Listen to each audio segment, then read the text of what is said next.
up next, we have someone whose name resonates with every student dreaming of successful career, known as the Career Ka Doctor. He is a placement expert and motivational speaker. I request our chief guest, Professor Tohit Mujawar sir, to guide us. We are enthusiastic to hearing you. नमस्कार. आजच्या या प्रयास अकॅडमीच्या उत्कृष्ट विद्यार्थी सत्कार सोहळ्यानिमित्त मला बोलवल्याबद्दल मी प्रथमतः आयुष्यामध्ये उत्कृष्ट कॉलेजेस मिळवण्यासाठी प्रयत्न करणारे आपल्या सांगलीचे प्राध्यापक शिरीष कुंभार सर यांचं मनापासून आभार मानतो. खरं तर आत्ता मी या मुलांना ऐकत असताना आदित्य भोसले आणि त्याच्याबरोबर जो विद्यार्थी होता, मंत्रमुग्ध करणारं अतिशय उत्कृष्ट परफॉर्मन्स दोघांनी दिलं.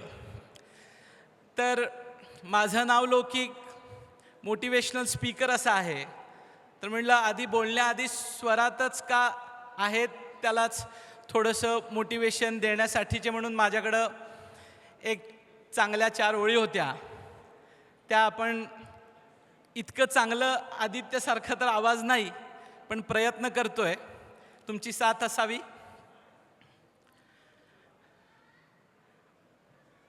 तुझी तुलाच पुरी करायची, तुझी तुलाच पुरी करायची, हौस आकाशी उंच उडायची. तुझी तुलाच पुरी करायची, हौस आकाशी उंच उडायची. गड्यात तयारी ठेव रे मनाची, कधी झुकायची कधी नडायची. दुनिया डोक्यावर घेणार हाय र, तुला उचलून घेणार हाय र. दुनिया डोक्यावर घेणार हाय र, तुला उचलून घेणार हाय र. आला कधी कधी कठीण क्षण, तू खंबीर उभं तू राहायचं, खंबीर उभं तू राहायचं. आला जरी कधी कठीण क्षण, तू खंबीर उभं तू राहायचं. गड्या खंबीर उभं तू राहायचं. हटायचं नाही गड्या, हटायचं नाही. पुढं पुढं तू चालत राहायचं, पुढं पुढं तू चालत राहायचं. ताज्या दमाचं तरुणाईचं मिळालं रे वरदान, तुला मिळालं रे वरदान. रेशीमी कापड हातात तुझ्या, करू नको बारदान, करू नको बारदान. आई बापाच्या पायावर डोकं, आई बापाच्या पायावर डोकं. बाकी जगाशी रोख ठोक, अगदी नाहीच असं पण नाही.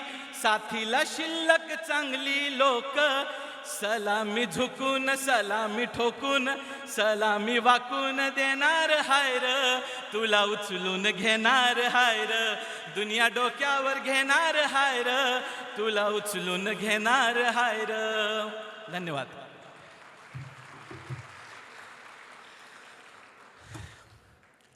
खरं तर या ठिकाणी अनेक पालक पण मला दिसत आहेत. या सोहळ्याचं नाव जरी टॉपर्स फेलिसिटेशन असलं, तरी मी बोलणार आहे खास करून त्या विद्यार्थ्यांसाठी जे काही कारणांमुळे सध्याच्या स्थितीला या रांगेत येऊ शकले नाही.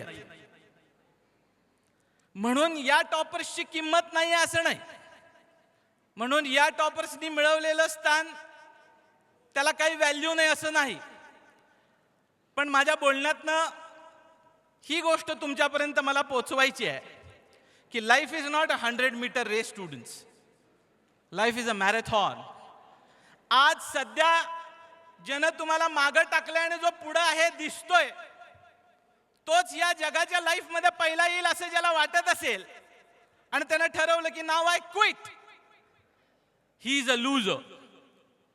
And the one who decides की आज मी काही कारणामुळे मागं पडलो, पण लाईफ मॅरेथॉन आहे आणि त्यासाठी सर महत्वाच्या काय 3-4 गोष्टी लागतात त्या जरा आम्हाला गायडन्स मिळालं तर आम्ही लाईफच्या एंडला मात्र या मुलांना क्रॉस करून अगदी एका वेगळ्या स्थानावर तुम्हाला येऊन दाखवू असं ज्यांना वाटत असेल त्यांनी आजच्या या स्पीच मधून काहीतरी घेऊन जावं. There are two types of education I always feel. One type of education which influences the heart of the child and another type of education which influences the brain of the child. दोन प्रकारचे शिक्षण प्रणाली आहेत असं मला वाटतं. एक तो जो मुलांच्या हृदयाला स्पर्श करतो आणि दुसरं जे मुलांच्या मेंदूला स्पर्श करतं. प्रयास अकॅडमीच्या माध्यमातून आणि अनेक अकॅडमीजच्या माध्यमातून मला असं वाटतंय की हृदयाला स्पर्श करणारं शिक्षण आणि मेंदूला स्पर्श करणारं शिक्षण हे कॉम्बिनेशन मध्ये दिलं गेलं तरच तो मुलगा आयुष्याच्या कुठल्या तरी प्लॅटफॉर्मवर टिकू शकतो, अदरवाईज तो टिकू शकत नाही असं माझं मत आहे. This is my point of view. आजही मी जे बोलणार आहे त्या अशा मुलांच्या समोर बोलणार आहे जे आज टॉपर आल्यानंतर त्यांना असं वाटतं की आम्हाला काही गायडन्सची फारशी काही गरज नाही सर, चॅट जीपीटी आहे, अनेक गोष्टी आहेत, आम्ही त्याप्रमाणे करून घेतो, फारसं काही तुमचं ऐकण्यासारखं आम्हाला काही गरज नाही. या मानसिकतेत जगत असणाऱ्या विद्यार्थ्यांसाठी मला फार काही बोलायचं नाही. मी त्या मुलांसाठी बोलू इच्छितो ज्यांना खऱ्या अर्थानं सक्सेसफुल ह्युमन बीइंगची व्याख्या माहित आहे. मला जर कोणी विचारलं sir what is the definition of successful human being, I will always say the one who has achieved the peace of mind in his life. म्हणजे काय? सक्सेसफुल व्यक्तिमत्वाची व्याख्या सर तो व्यक्ती ज्यानं अतिशय पैसा कमवला तो नाही, 10 गाड्या मर्सिडीज आहेत, बेन्झ आहेत आणि तुमच्या BM आहेत वगैरे तो नाही. माझ्या दृष्टिकोनातून सक्सेसफुल ह्युमन बीइंगची व्याख्या त्या व्यक्तीकडे की ज्यानं आयुष्यामध्ये पीस ऑफ माइंड, समाधान अचीव केलेलं आहे.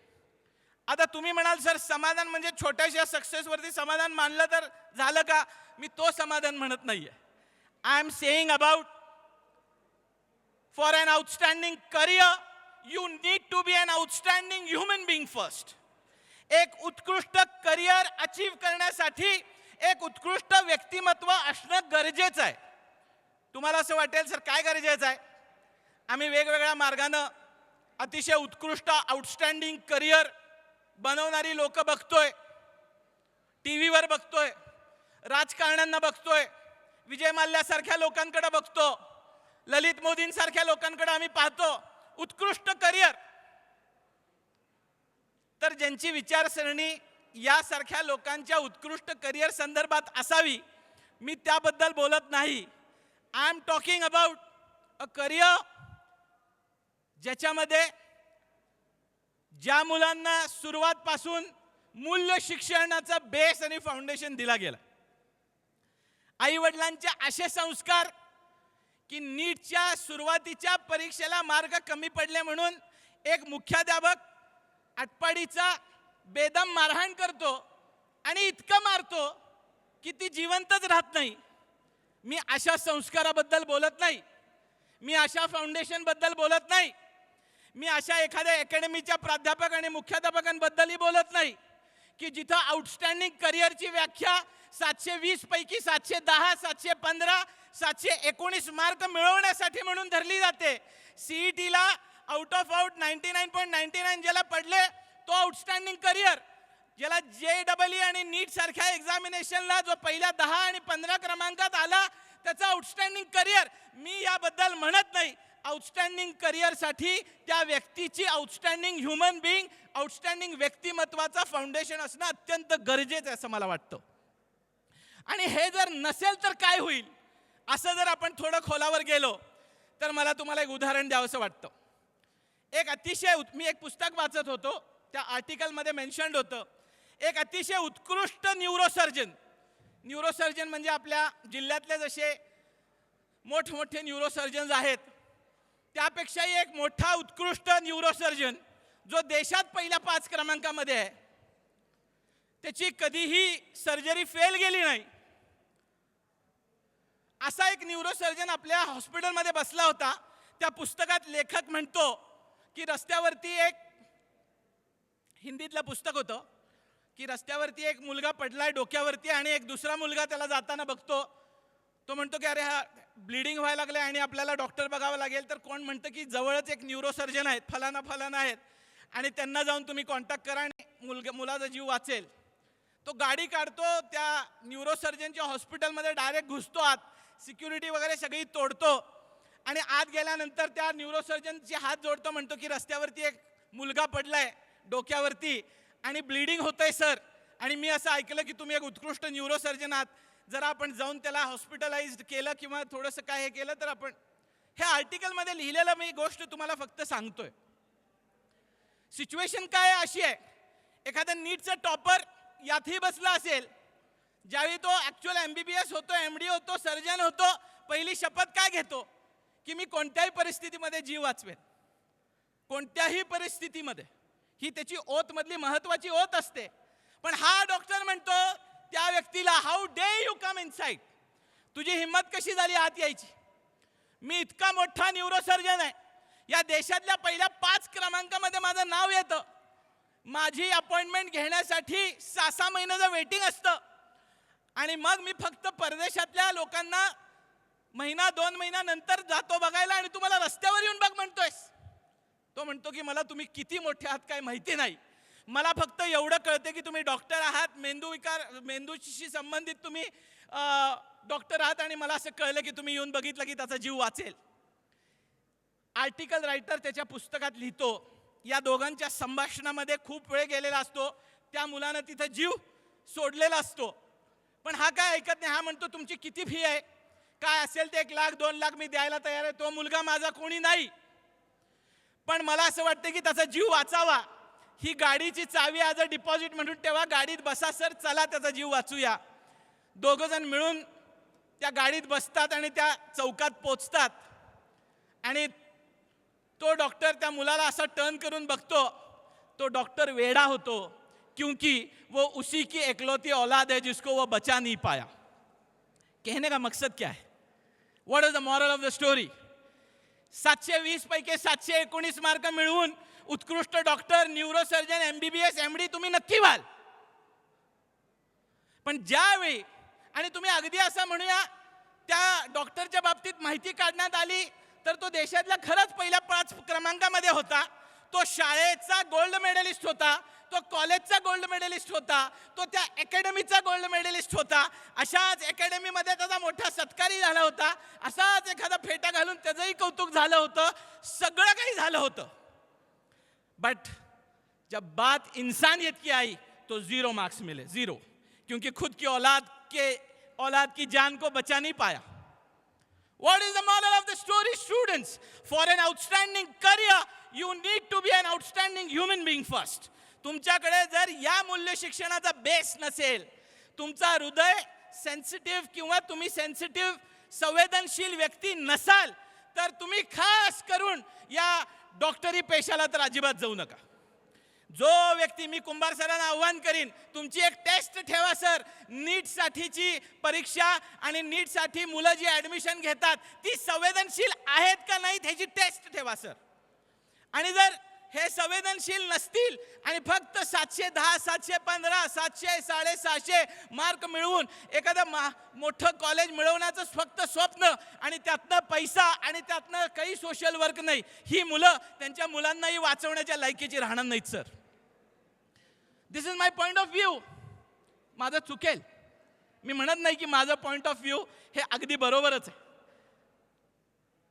Students, when I say this, I also have an example of 2 important persons.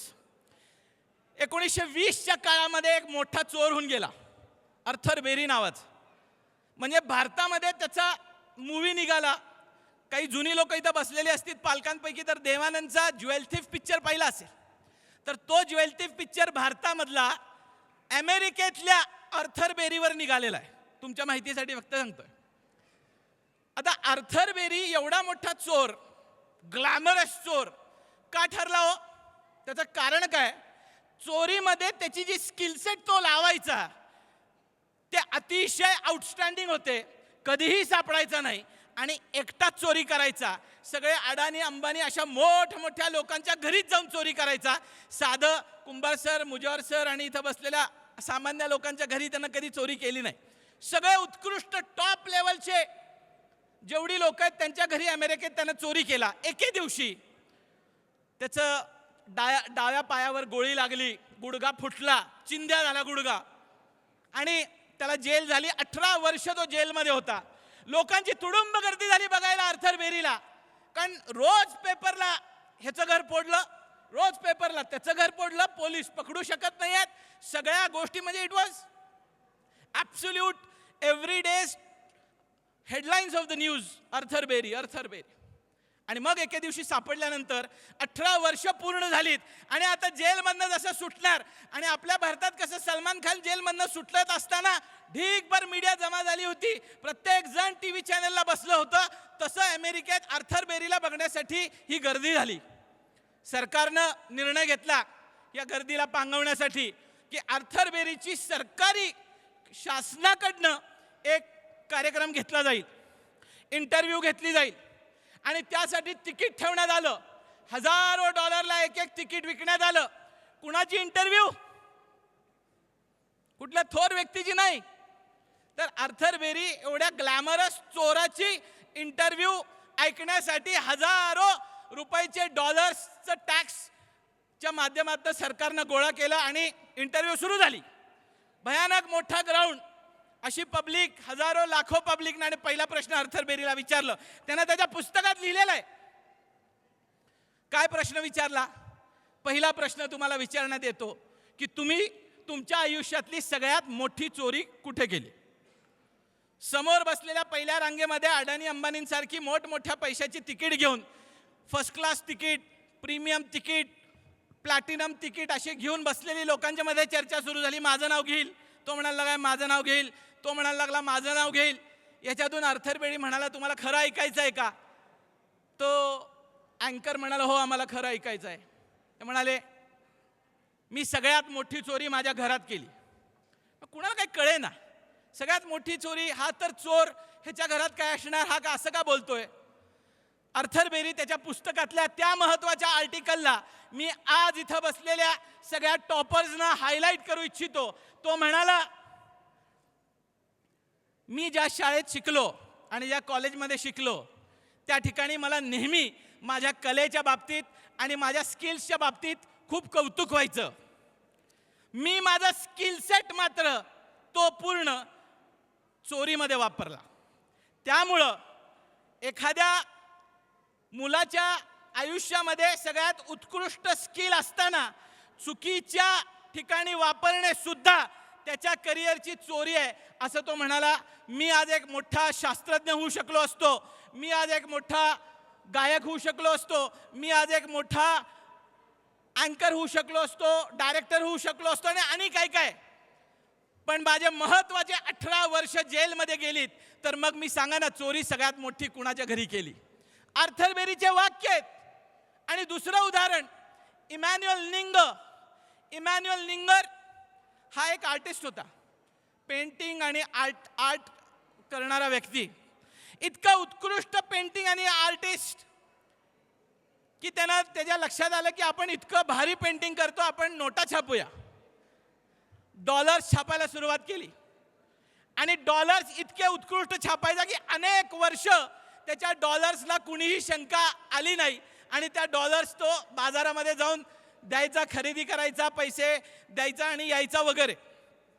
एके दिवशी बाहेर पाऊस पडत होतं आणि पाऊस पडत असताना ओला हात त्या नोटाला लागला आणि तो कलर फिसकटला. त्या मॉलमध्ये बसलेल्या व्यक्तीनं ते पाहिलं आणि तिनं तिला सांगितलं की पोलिसांना बोलवून आणा. पोलीस आले. पोलिसांनी ते बघितलं की हे फेक नोट आहेत. अमेरिकेत असलं काही फारसं बघितलं जात नाही, म्हणजे खालनं घ्या, 10,000 15,000 सोडून द्या वगैरे. त्यांनी अटक केली. अटक झाल्यानंतर कोर्टानं सांगितलं की इमॅन्युअल निंगरची जेवढी जायदाद आहे, जे काही त्यानं कमवलंय, सगळं लिलाव करावं आणि शासनाच्या खात्यामध्ये जमा करावं. इमॅन्युअल निंगरला विचारलं गेलं की हे तू का केलंस आणि कसं काय. त्यांना हे सांगत असताना पुढे तो बोलला, कोर्टानं त्याच्या घरात मध्ये असलेल्या चांगले जेवढे पेंटिंग होते तेही लिलाव करायला सांगितले. एक एक पेंटिंग $20,000 त्या काळामध्ये गेलं. आणि हा चोरीमध्ये जो सापडलेला होता तो फक्त $2 नोटच्या चोरीमध्ये सापडला होता. कोर्टानं ज्यावेळी त्याला विचारलं की आता काय तुझं म्हणणं आहे आणि किती वेळ लागत आहे तुला ह्या $2 चोरीसाठी नोट करायला, तो म्हणाला या $2 नोटसाठी 3 दिवस आणि 2 रात्र लागत होते आणि माझे जे $20,000 एक पेंटिंग लिलावाला गेली ती एक एक पेंटिंग मी अगदी 3 मिनिटात काढत होतो. 3 minutes only. What is the moral of the story students? की $20,000 एक पेंटिंग आज तो प्रामाणिकपणे बाजारामध्ये विकला असता आणि आज त्यानं $2 3 दिवस 2 रात्र जी त्याची मेहनत लावली त्या ठिकाणी तो चोरीमध्ये पकडला गेला. सगळे पैसे जमा गेले. That is why I am saying for an outstanding career you need to be an outstanding human being first. पाण्याचा थेंब हा सगळ्यांचा आपण म्हणूया मेंदूसारखा स्वच्छ प्युअरच असतो. Every child is special, every child is talented. त्या पाण्याच्या थेंबनं ठरवायचं की मी गटरीत पडायचं का मी कमळावर पडायचं. गटरीत पडलो तर माझी अवस्था त्या गटराच्या पाण्यासारखी ड्रेनेजला जाऊन मिळणार आणि मी ड्रेनेजच्या पाण्यात मिसळणार. आणि मी कमळावरती पडलो तर मी मोत्यासारखा चमकणार. मला ठरवायचं आहे मी शिवाजी महाराजांसारखं, मी डॉक्टर बाबासाहेब आंबेडकरांसारखं, मी महात्मा फुलेंसारखं का APJ अब्दुल कलामसारखं कमळावरती पडायचं आणि चमकायचं, का या आर्थर बेरी, इमॅन्युअल निंगर आणि अनेक असे ललित मोदींपासून जेवढी नावं आता तुमच्या समोर या चोरांची येतात आपल्याला तसं होऊन कुठंतरी ड्रेनेजला जायचं आहे का? हे तुमची टॉपर्सच्या आज जो तुम्हाला ब्रँड लागलाय हा फक्त अकॅडमिकल टॉपर आहे. But what about a human being students? पालक इथं बसलेत. एक मुख्याध्यापक आटपाडीतला नीटच्या परीक्षेमध्ये ते सुद्धा इनिशियल लेवलला मार्क कमी पडले म्हणून मुलीला कुत्र्यासारखं बेदम मारतो. यातनं तुम्ही पालकांनी काय घेतलंय? काय याच्यातून मेसेज तुम्ही घेतलेला आहे? या मुलांची अवस्था फक्त नीटला टॉपर आलास आणि CETला आणि JEEला टॉपर आलास तरच मी तुझा चेहरा बघणार, नाहीतर मी तुझा तोंड पण बघणार नाही. असं जर या मुलांच्या वरती प्रेशर ठेवलं तुम्ही तर ही मुलं अशी स्टेजवरती मगाशी येऊन भोसलेंसारखी कशी परफॉर्म करणार? त्यांच्यामध्ये ओव्हरऑल मूल्य शिक्षणाची आता प्रचंड गरज आहे. या पूर्ण पिढीला, या पिढीची विचारसरणी ही 30 सेकंदाच्या रीलला सुद्धा सहन करू शकत नाही. 28, 20 सेकंद, 10 सेकंद झाले की ढकलतात पुढं आणि तुम्ही त्यांना इतका प्रेशर देता. एक मुलगा घरी आपल्या वडिलांना आल्यानंतर विचारला, बाबा तुमचा पगार किती आहे? आता मला सांगा, सकाळी 9 पासून संध्याकाळी 6 पर्यंत राबून आलेल्या बापाला एखाद्या पोरानं विचारलं पगार किती आहे, पहिली रिॲक्शन काय असणार? खास करून महाराष्ट्रीयन आपल्या लोकांची फाडकन कानपाडी एक कानाखाली बसवली. तो मुलगा रडत आत गेला. जरा डोकं शांत झाल्यावरती बायकोनं चहा बिस्किट हे ते आलं. अहो का मारलं त्याला? का मारलं म्हणल्यावर हे बघ हे तुझं सगळं बोंबाबोंब आहे. तू सगळं असं काहीतरी शिकवतेस दिवसभर, मला येऊन पगार विचारतो, एवढं सगळं फीसाठी घालायचं, अकॅडमीसाठी पैसे घालायचे, सगळं करायचं वगैरे वगैरे. असे काहीतरी संभाषणं जनरली असतात 10 पैकी 5 घरांमध्ये आजकाल. तो मुलगा 6 वर्षाचा आहे खरं तर आणि तो विचारतोय बाबा तुमचा पगार किती? आत रडत झोपलाय. 2 जण मिळून जाऊन विचारतात काय रे का विचारलंस? त्यावर तो म्हणतो सांगा ना बाबा पगार किती? मग बायको इशारानं म्हणते सांगा हो. त्यामुळे म्हणतोय की 30,000. दिवसाला किती कमवता? आणि राग येतो वडिलांना. बायको इशारा करते सांगा हो. दिवसाला 1,000 रुपये. बर मग बाबा तासाला किती कमवता? पुन्हा राग येतो. परत इशारा करते सांगा 200 रुपये. बाबा 100 रुपये मिळतील का? 6-7 वर्षाचा मुलगा 100 रुपये मागतोय. काय कळत नाहीये? Never before. काही एपिसोड, काही सीन, काही कळेना. बायको इशाराने म्हणते द्या आपण नंतर काढून घेऊया, मलाही माहिती नाही काय विषय. बाबांचे 100 रुपयाची नोट घेतो तकिए के नीचे, बेड के नीचे 1 रुपया 2 रुपया मामा से, फुप्पू से, खाला से, चाची से, आत्या याच्याकडनं जमा केलेला 100 रुपये चिल्लर आणि वडिलांची 100 रुपयाची नोट वडिलांच्या हातात ठेवतो आणि म्हणतो, बाबा 1 तास तुमचा मला मिळेल का? हे तुमचे 200 रुपये घ्या, तुमचा 1 तास मिळेल का मला?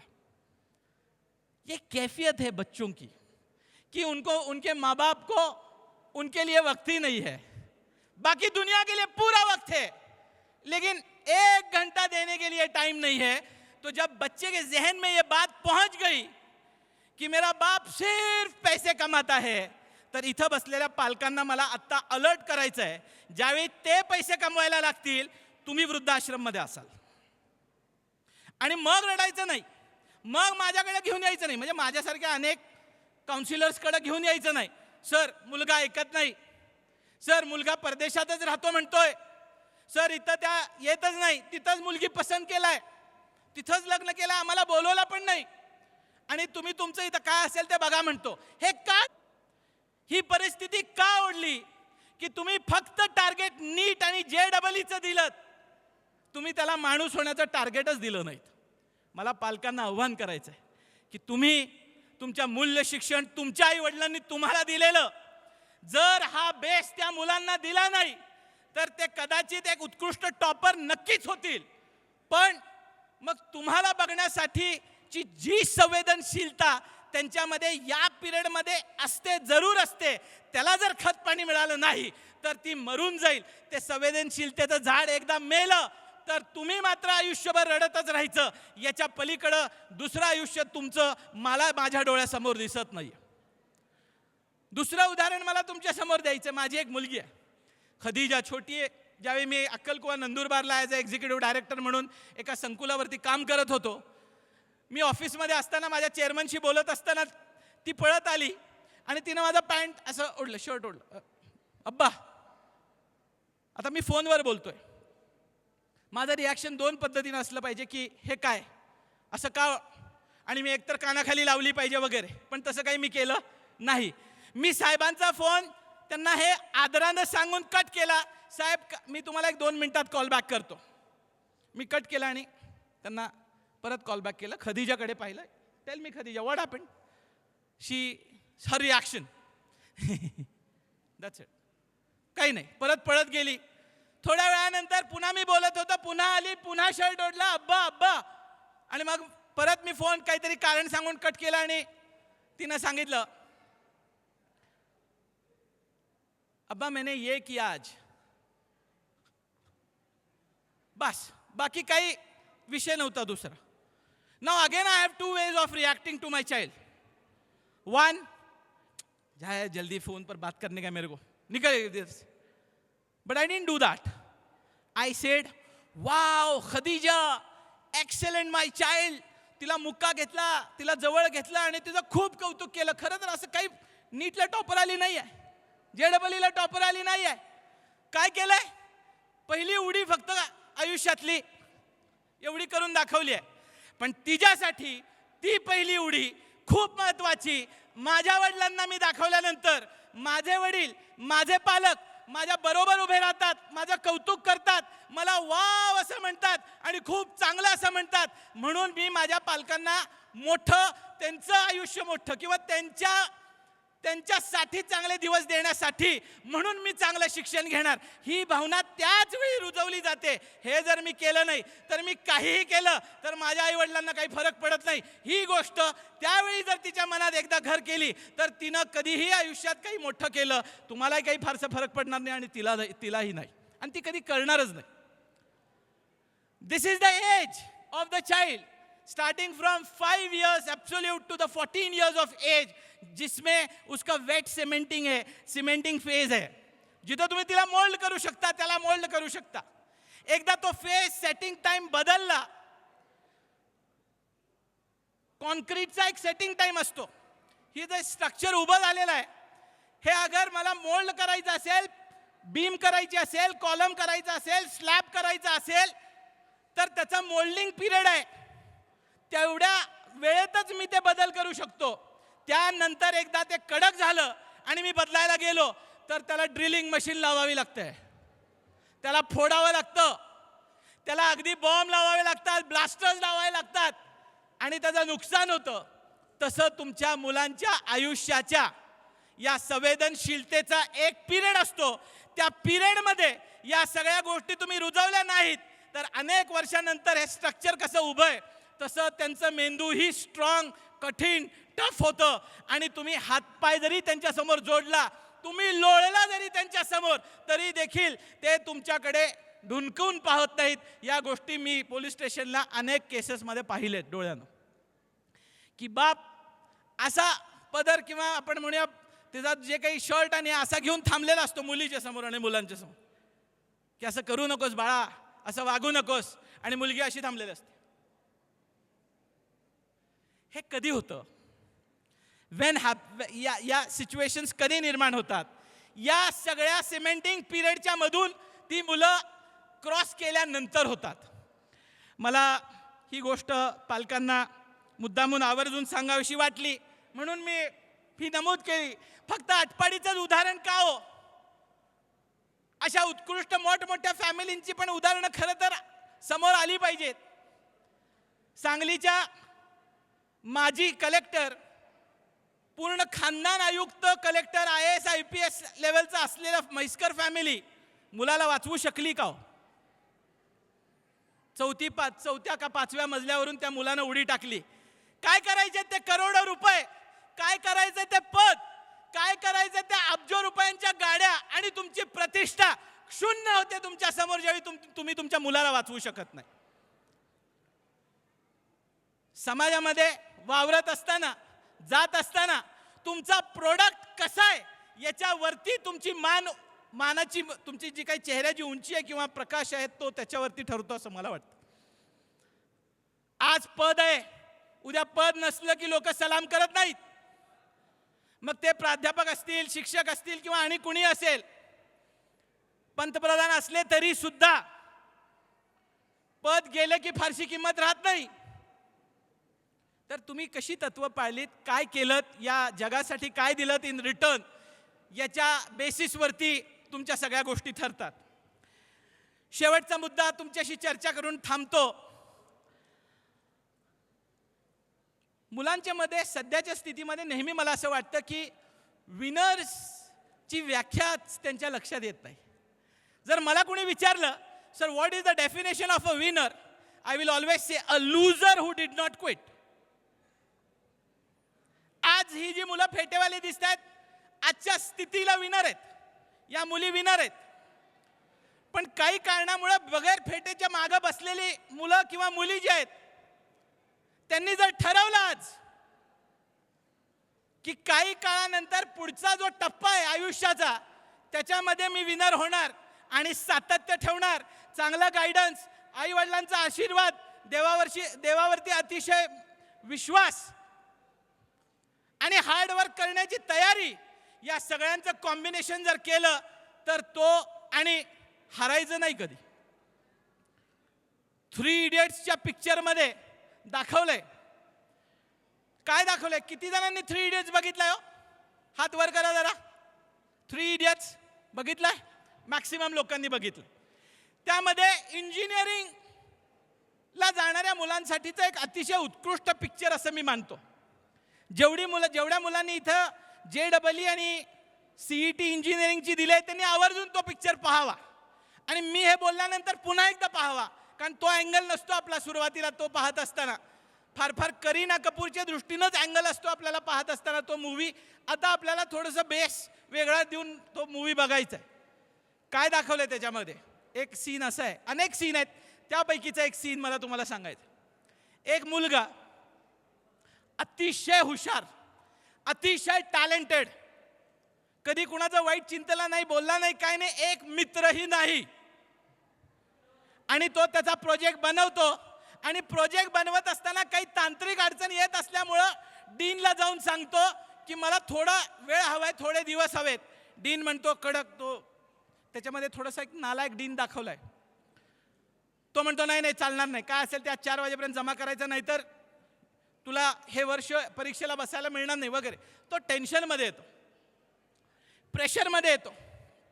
लांबून आमिर खान त्याला बघतोय. आमिर खानचा तो मित्र नाही आहे, पण लांबून बघतोय. तो जे प्रोजेक्ट आहे खिडकीतून बाहेर भिरकावून देतो आणि भिंतीवरती लिहितो आय क्विट आणि फास लावून घेतो. म्हणजे स्वतःला संपवतो. आणि नंतर त्या डायरेक्टरनं तो सीन कसा दाखवलाय की तोच ड्रोन असा वर येताना दाखवलाय आणि त्या ड्रोनमधनं त्या मुलानं हँग केलेलं दिसतंय आणि आय क्विट त्या भिंतीच्या मागे दिसतंय. यातनं घेण्यासारखं काय आहे जर तुम्ही मला विचारलं तर दोन गोष्टी आहेत. एक म्हणजे तुमच्या आयुष्यामध्ये तुम्ही अतिशय चांगली मित्र केली पाहिजेत. तुमच्या अशा वाईट वेळेला त्यांना हाक मारली की हे मला जमत नाहीये, तू ये सरक बाजूला, मी करून देतो म्हणणारा हा मित्र तुम्ही तयार केला पाहिजे. तुम्हाला मित्र करण्याची हातोटी किंवा त्याच्यामध्ये स्किल असलं पाहिजे.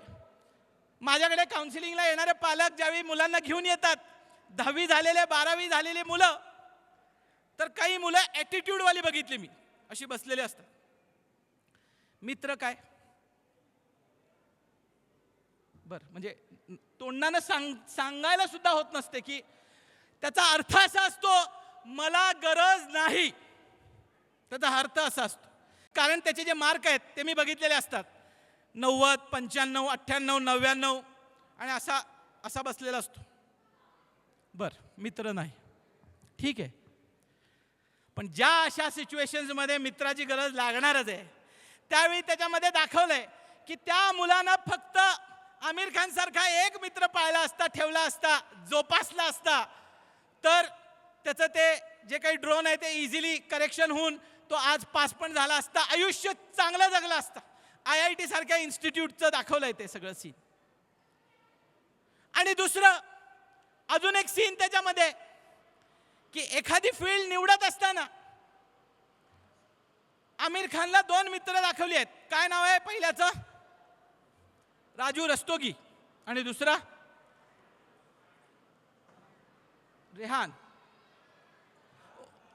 फरहान. बरोबर. फरहानला कधीही इंजिनिअरिंग आवडत नसते, त्याला फोटोग्राफीच आवडत असते, पण तरी देखील त्यानं ग्रॅज्युएशनचा मार्ग इंजिनिअरिंगचा निवडलेला असतो. का? तर वडिलांनी सांगितलेलं असतं की आम्हाला बाकीचं काय माहीत नाही, हे तुझं फोटोग्राफी, तबला, हे ते वगैरे काय ह्याच्याशी लेणं देणं नाही, मुख्य जॉब मिळवणं गरजेचं आहे. यातनं मेसेज एक काय मिळतो की कोणतंही ग्रॅज्युएशन मेडिकल फील्डचं फक्त त्याच्यामध्ये आपल्याला डोमेन इंटरेस्ट नसेल मेडिकल फील्ड, तर इंजिनिअरिंग फील्ड ही सगळ्यात हायेस्ट जॉब अपॉर्च्युनिटी देणारी फील्ड आहे, हे मात्र त्यातनं मेसेज जातो. आणि ते 100% खरं आहे.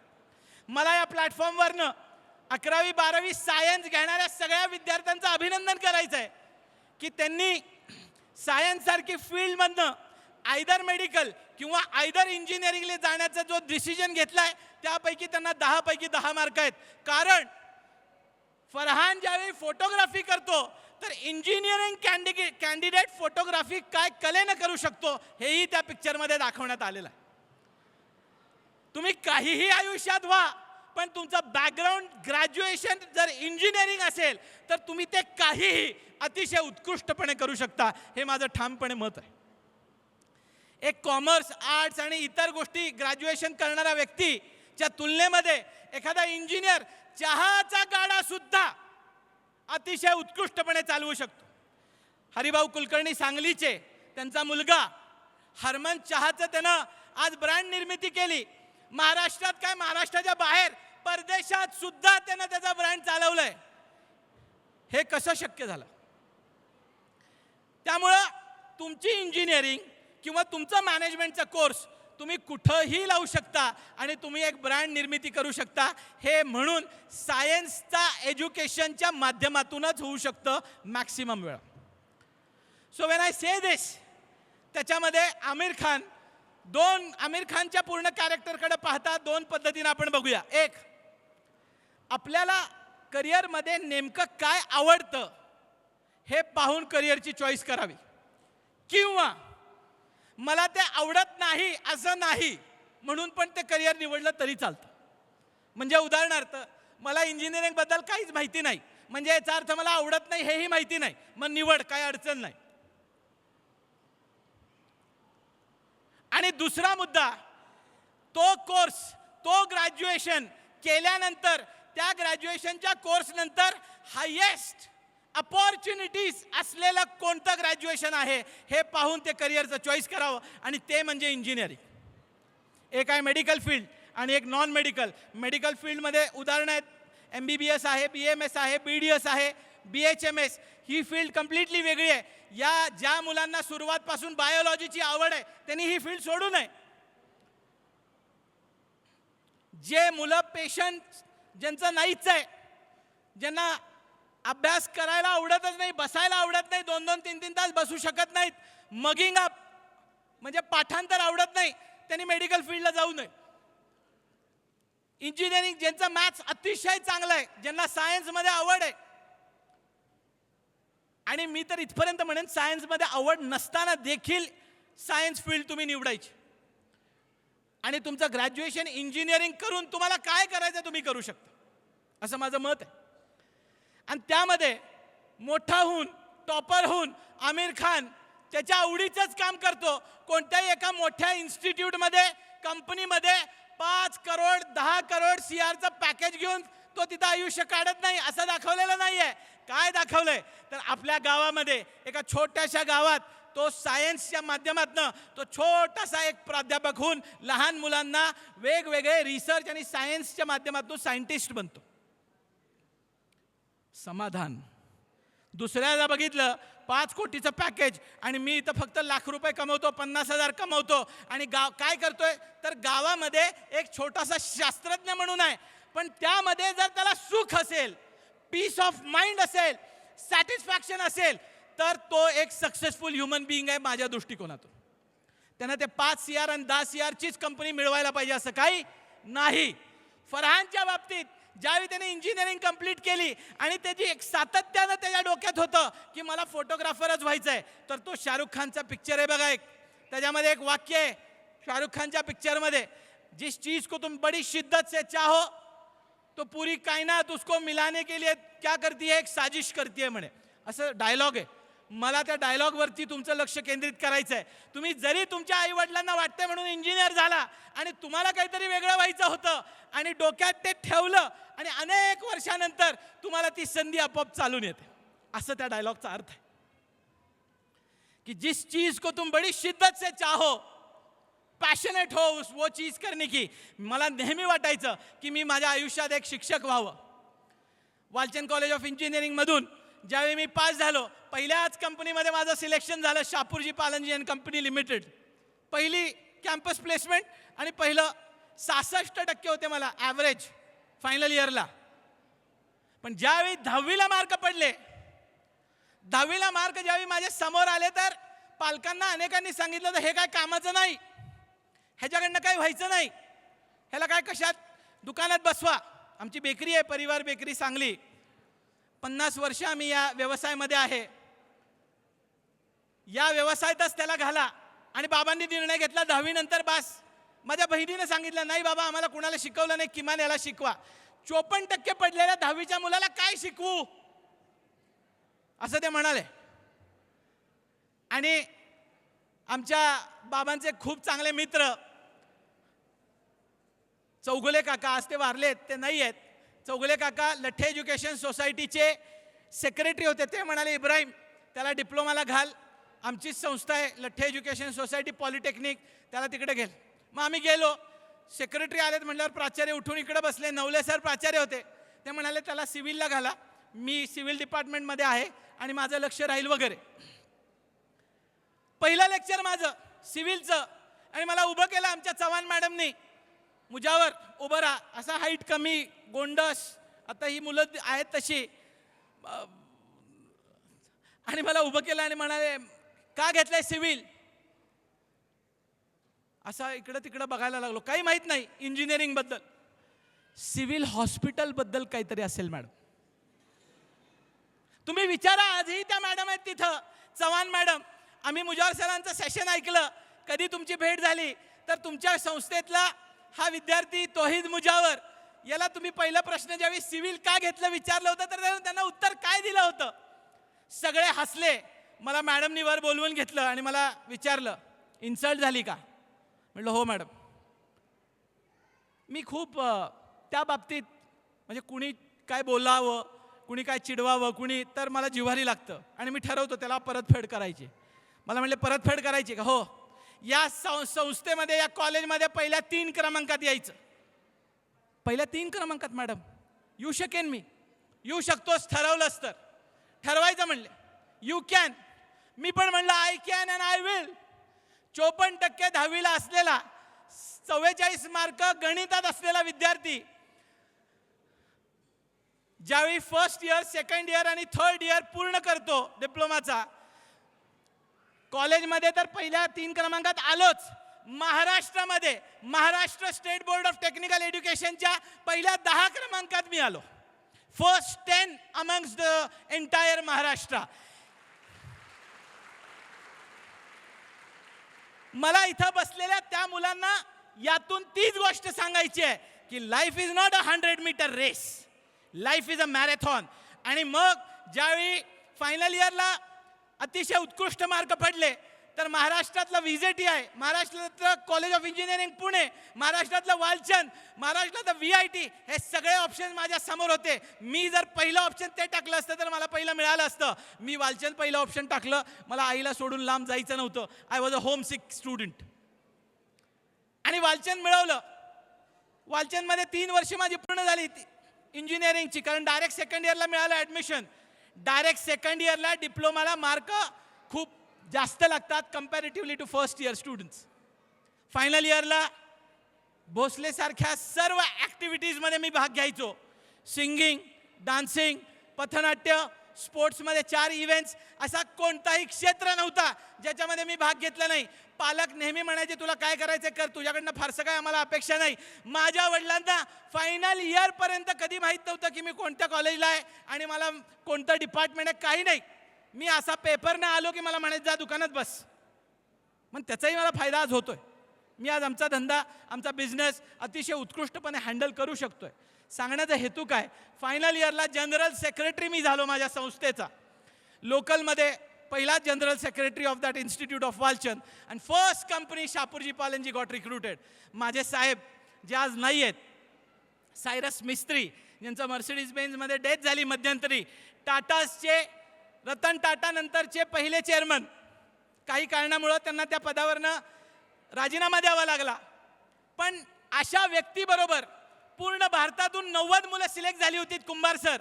त्या 90 मुलांपैकी 9 मुलांचं सायरस मिस्त्रींबरोबर काम करण्याची संधी म्हणून सिलेक्शन झालेल्यापैकी मी ग्रामीण भागातला एक अतिशय ॲव्हरेज अबव कॉलेज असलेला तौहीद मुजावर, वालचंदसारख्या कॉलेजमधनं मला संधी मिळाली म्हणून कुठंतरी मला सायरस मिस्त्रीला रेग्युलर भेटायची, बोलायची, त्यांच्याबरोबर चर्चा करायची संधी मिळाली. पहिले 3 वर्ष मी शापूरजी पालनजीला जॉब केलं, पाहिलं. बेस्ट एम्प्लॉई म्हणून अवॉर्डही मिळाला. पण मेंदूमध्ये नेहमी होतं की मला शिक्षक व्हायचं आहे, मला शिक्षक व्हायचं आहे, मला शिक्षक व्हायचं आहे. आणि मला एके दिवशी एक संधी मिळाली आणि त्या संधीचं मी सोनं केलं. लठ्ठे एज्युकेशन सोसायटीनंच मला एक अपॉर्च्युनिटी दिली की सुरेश पाटील माजी चेअरमन, ते म्हणाले की तुला एकही रुपये आम्ही घेणार नाही आणि 10 लाख रुपये आत्ता सध्याचा रेट चालू आहे आणि तुला मी 1 रुपया न घेता माझ्या संस्थेमध्ये घेतो. 0 to Hero क्लब चालवायचं, ट्रेनिंग प्लेसमेंट मुलांचं करायचं, कम्युनिकेशन चांगलं करून घ्यायचं, त्यांचं मोटिवेशन करायचं आणि ह्या संस्थेमध्ये चांगले प्लेसमेंट्स द्यायचं. आणि ते मी करून दाखवलं. आज 2016ला ज्यावेळी भारतातील पहिल्या 15 ट्रेनिंग प्लेसमेंट ऑफिसर्सची यादी जाहीर झाली, मला असं वाटलं की पहिल्या 500 मध्ये आलो तरी पुरेसं आहे. पण ज्यावेळी यादी जाहीर झाली, HRD मिनिस्ट्री ऑफ इंडिया आणि अनेक 16, 17 VCंच्या हस्ते दिल्लीमध्ये सत्कार करण्यात आला. महाराष्ट्रातून फक्त 2 लोकांची नावं निवडण्यात आली. एक PCCOI कॉलेज ऑफ इंजिनिअरिंगचे मिस्टर रमांदळे आणि एक त्यावेळी मी अण्णासाहेब डांगे कॉलेज ऑफ इंजिनिअरिंगला डीन होतो, तौहीद मुजावर. मी वडिलांना म्हणालो शापूरजी पालनजी सारखी कंपनी सोडून तू येतोयस आणि काय होतोयस तर एक मास्तर, एक शिक्षक, काय मिळवणार आहेस. तर 2016ला ज्यावेळी मी तो पुरस्कार बाबांच्या हातात दिला, बाबा तुम्ही माझ्यावर विश्वास ठेवला नाही ठेवला, पण त्यावेळी मला घरी राहण्याची तरी संधी दिली. माझा भाऊ म्हणत होता ह्यानं निर्णय ह्याचा घेतलाय, ह्याला घरातनं बाहेर काढा. बाबा म्हणले तो करून दाखवेल, त्याला वेळ देऊया. आणि मग मी तो वेळ घेतला. 8-9 वर्षाच्या आतच भारतातील उत्कृष्ट पहिल्या 15 प्लेसमेंट ऑफिसर्समध्ये माझं नाव आलं. मला तुम्हाला सांगायचं आहे, ज्यावेळी एखादी गोष्ट तुम्ही ठरवता की मला हे करायचं आहे, मला हे करायचं आहे, तर पहिली अपॉर्च्युनिटी कोणतेही हो ती ग्रॅब करायची, ती सोडायची नाही. मी शापूरजी पालनजी जर सोडली असती तर मला त्या संस्थेनं चीफ गेस्ट म्हणून बोलवलं नसतं. म्हणून शापूरजी पालनजी पदरात टाकून घेतली आणि मग त्याच्या बेसिसवरती पुढं मला जे हवं आहे, माझा जो पॅशन आहे टीचिंगचा, मोटिवेशनचा, तो मी पूर्ण केला. मला आज या ठिकाणी तुम्हाला हेच आव्हान करून जायचं आहे की 2 गोष्टींवरती करिअर निवडा. एक, तुम्हाला काय आवडतंय ह्याची स्वतःला जाणीव करून घ्या. दुसरं, अतिशय संवेदनशील राहा. आपल्या आईवडिलांना एक उत्कृष्ट आयुष्य द्यायचं आहे या हेतूनं जो विद्यार्थी शिक्षण घेतो त्याच्या पाठीशी देव देखील उभा राहतो. आणि म्हणून तुमचं ऑब्जेक्टिव्ह हा शिक्षणाचा टॉपर फक्त होण्याचा नसावा. माझ्या आईवडिलांना उत्कृष्ट आयुष्य मला द्यायचं आहे म्हणून मी IIT इंजिनियर होणार, म्हणून मी एक चांगला MBBS डॉक्टर होणार आणि म्हणून मी चांगलं एक MD होणार. या भावनेनं जो शिक्षण घेईल तोच खऱ्या अर्थानं या देशाचं नाव उज्ज्वल करेल असं मी आव्हान करतो आणि माझे 2 शब्द थांबवतो. जय हिंद, जय महाराष्ट्र. धन्यवाद. तर आपण मार्गदर्शन ऐकलं आणि खरंच अंगावरती शहारे आले. त्यांनी त्यांच्या आयुष्यातील प्रवास देखील सांगितला आणि प्रत्येक पालकाला वाटत असतं की आपला विद्यार्थी चांगला घडावा, उत्कृष्ट घडावा, पण त्यासाठी तसा पालकही उत्कृष्ट असावा लागतो आणि पालकाने आपल्या सगळ्या इच्छा विद्यार्थ्यांवरती न लादता आपल्या विद्यार्थ्याची, आपल्या पाल्याची आवड कशात आहे ते बघायला पाहिजे. खरं तर सरांनी सांगताना संगतीबद्दल सांगितलं आणि खरंच संगत फार महत्त्वाची आहे. जर आयुष्यामध्ये केळीच्या झाडाशेजारी जर बाभळीचं झाड वाढलं तर बाभळीच्या काट्यानं केळीचं पान फाटतं, पण तेच जर लिंबाच्या झाडाशेजारी चंदनाचं झाड वाढलं तर लिंबाच्या गाभ्याला सुद्धा चंदनाचा वास येतो. आणि लोखंडाच्या या संगतीमध्ये म्हणजे जर परीस लाभला लोखंडाला तर लोखंडाचं देखील सोनं होतं. त्यामुळे परीसासारखे मित्र जर आयुष्यात आले तर आयुष्याचं सोनं व्हायला हरकत नाही. आणि खरंच एक चांगला विद्यार्थी, एक चांगला नागरिक घडत असताना आपल्या आईवडिलांची काळजी घेणं, त्यांनी दिलेल्या कष्ट जे केलेत त्या कष्टाची जाणीव असणं देखील महत्त्वाचं आहे. हे सरांनी आपल्याला सांगितलं. खूप धन्यवाद सर. यानंतर आपल्या प्रयास अकॅडमीचे आर्किटेक्ट्स मी आदरणीय अमित सर, आदरणीय देवेंद्र सर आणि आदरणीय मॅथ्सचे टीचर यांना विनंती करते की आपण स्टेजवरती यायचे. Mister Murari sir, mister Devendra sir and mister Amit sir, please come forward on stage.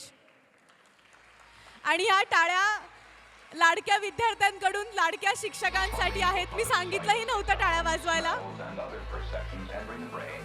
यानंतर पुढचे आपल्या प्रयासचे जे स्कॉलर्स आहेत मी त्यांचे नाव घेते आणि त्यांनी 1 बाय 1 स्टेजवरती यायचे. आशुतोष टकले, आशुतोष टकले,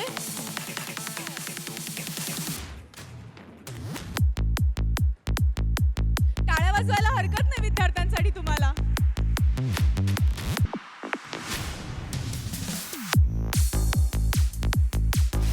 स्वरांगी पाटणकर, स्वरांगी पाटणकर,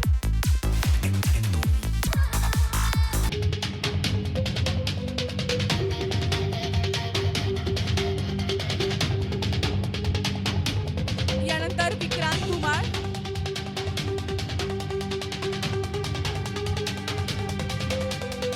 श्रावणी मंडाले, श्रावणी मंडाले,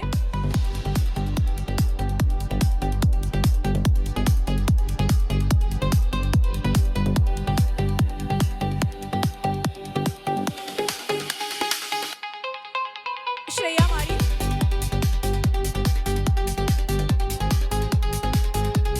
त्यानंतर हर्षाली पाटील,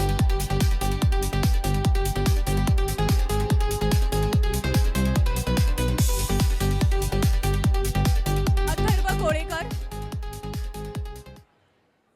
यानंतर अथर्व कोळेकर,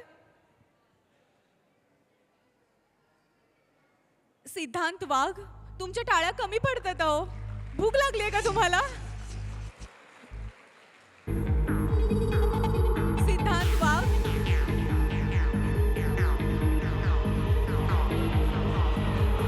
सोहम मारोळी, यानंतर सोहम,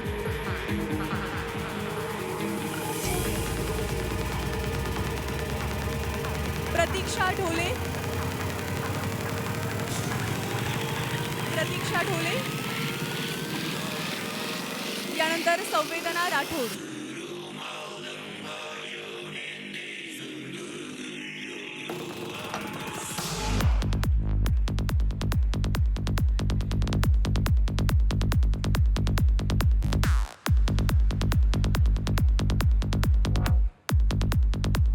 धन्यवाद सर, धन्यवाद.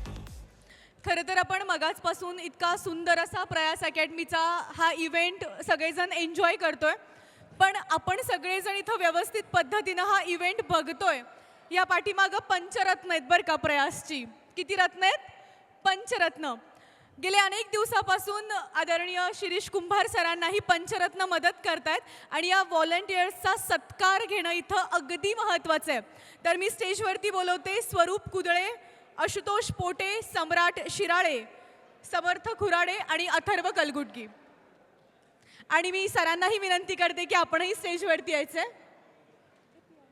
सगळी अगदी व्यवस्था करण्यासाठी ही पंचरत्न गेल्या अनेक दिवसापासून झटतायत आणि त्यांचा इथं सत्कार होणं फार महत्त्वाचं आहे.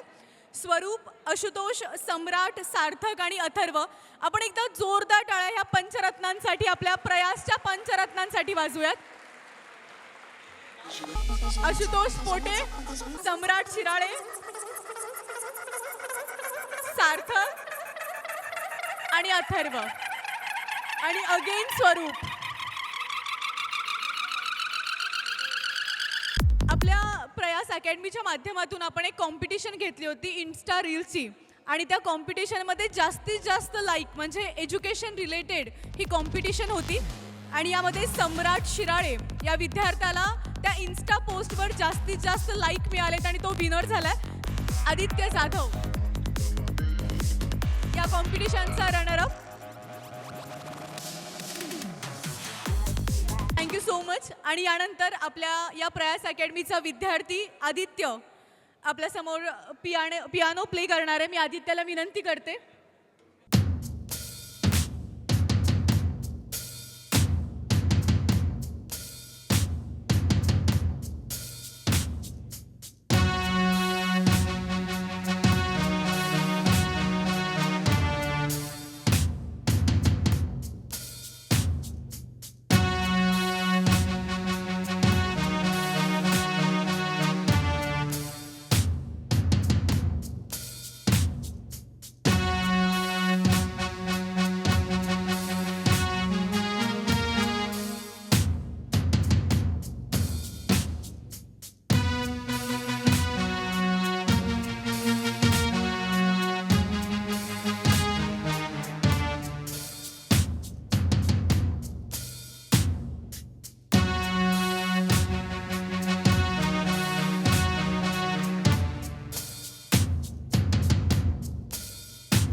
टाळ्या वाजूया. म्हणजे कसं आहे ना, आत्ताच्या पालकांना वाटतं की माझ्या पाल्याचं बोट फक्त मोबाईलवरतीच जोरात आणि वेगानं चालतं, पण अशीही पाल्य आहेत जे अगदी व्यवस्थित छान पद्धतीनं वाद्य वाजवतात. खरंच किती छान कला आहे त्याच्या बोटांमध्ये आणि सुंदर अशा ट्यून्स त्यांना आपल्याला वाजवून दाखवला. खूप धन्यवाद. खरं तर ह्यानंतर पुढच्या स्कॉलरचा आपण इथं सन्मान करणार आहे आणि त्याआधी मला सांगायला आवडेल की काही माणसं गर्भ श्रीमंत असतात, काही माणसं जन्माने श्रीमंत होतात, काही माणसांवरती श्रीमंतीचं ओझं लादलेलं असतं, पण काही माणसं आपल्या कर्तृत्वाने श्रीमंत होतात, समृद्ध होतात.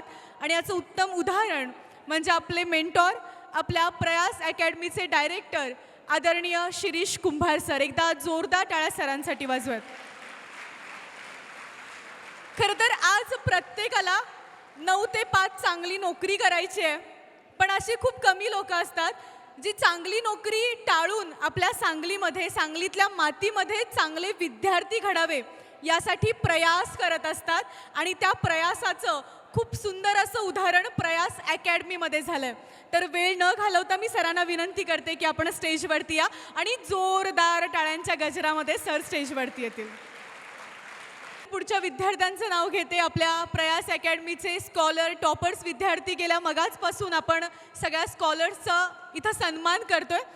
यानंतर आदित्य मेंढेकर. आदित्य, मी आदित्यला स्टेजवरती बोलवते.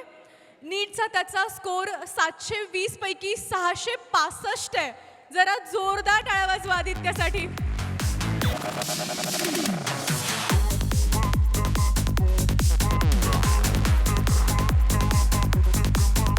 क्षितिजा कुलकर्णी. नीटचा स्कोर हिचा 720 पैकी 629 आहे.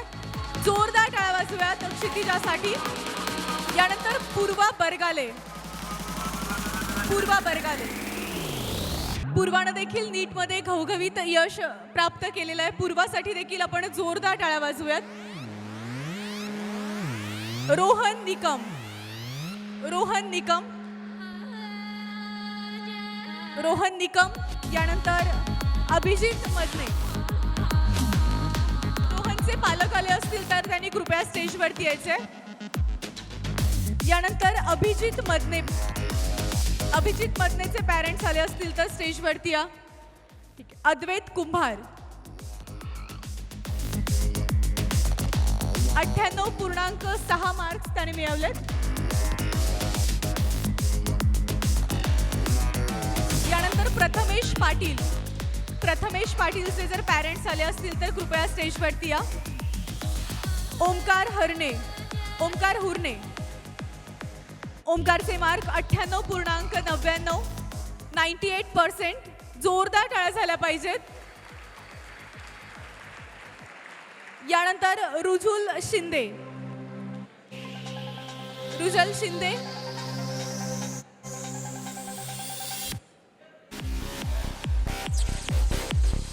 रुजल स्टेजवरती.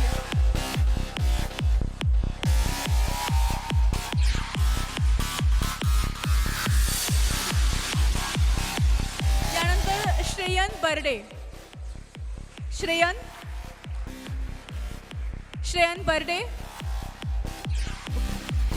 रिया पडिया. रिवा. रिवाला 98.96% आहेत. जरा जोरदार टाळ्या झाल्या पाहिजेत रिवासाठी.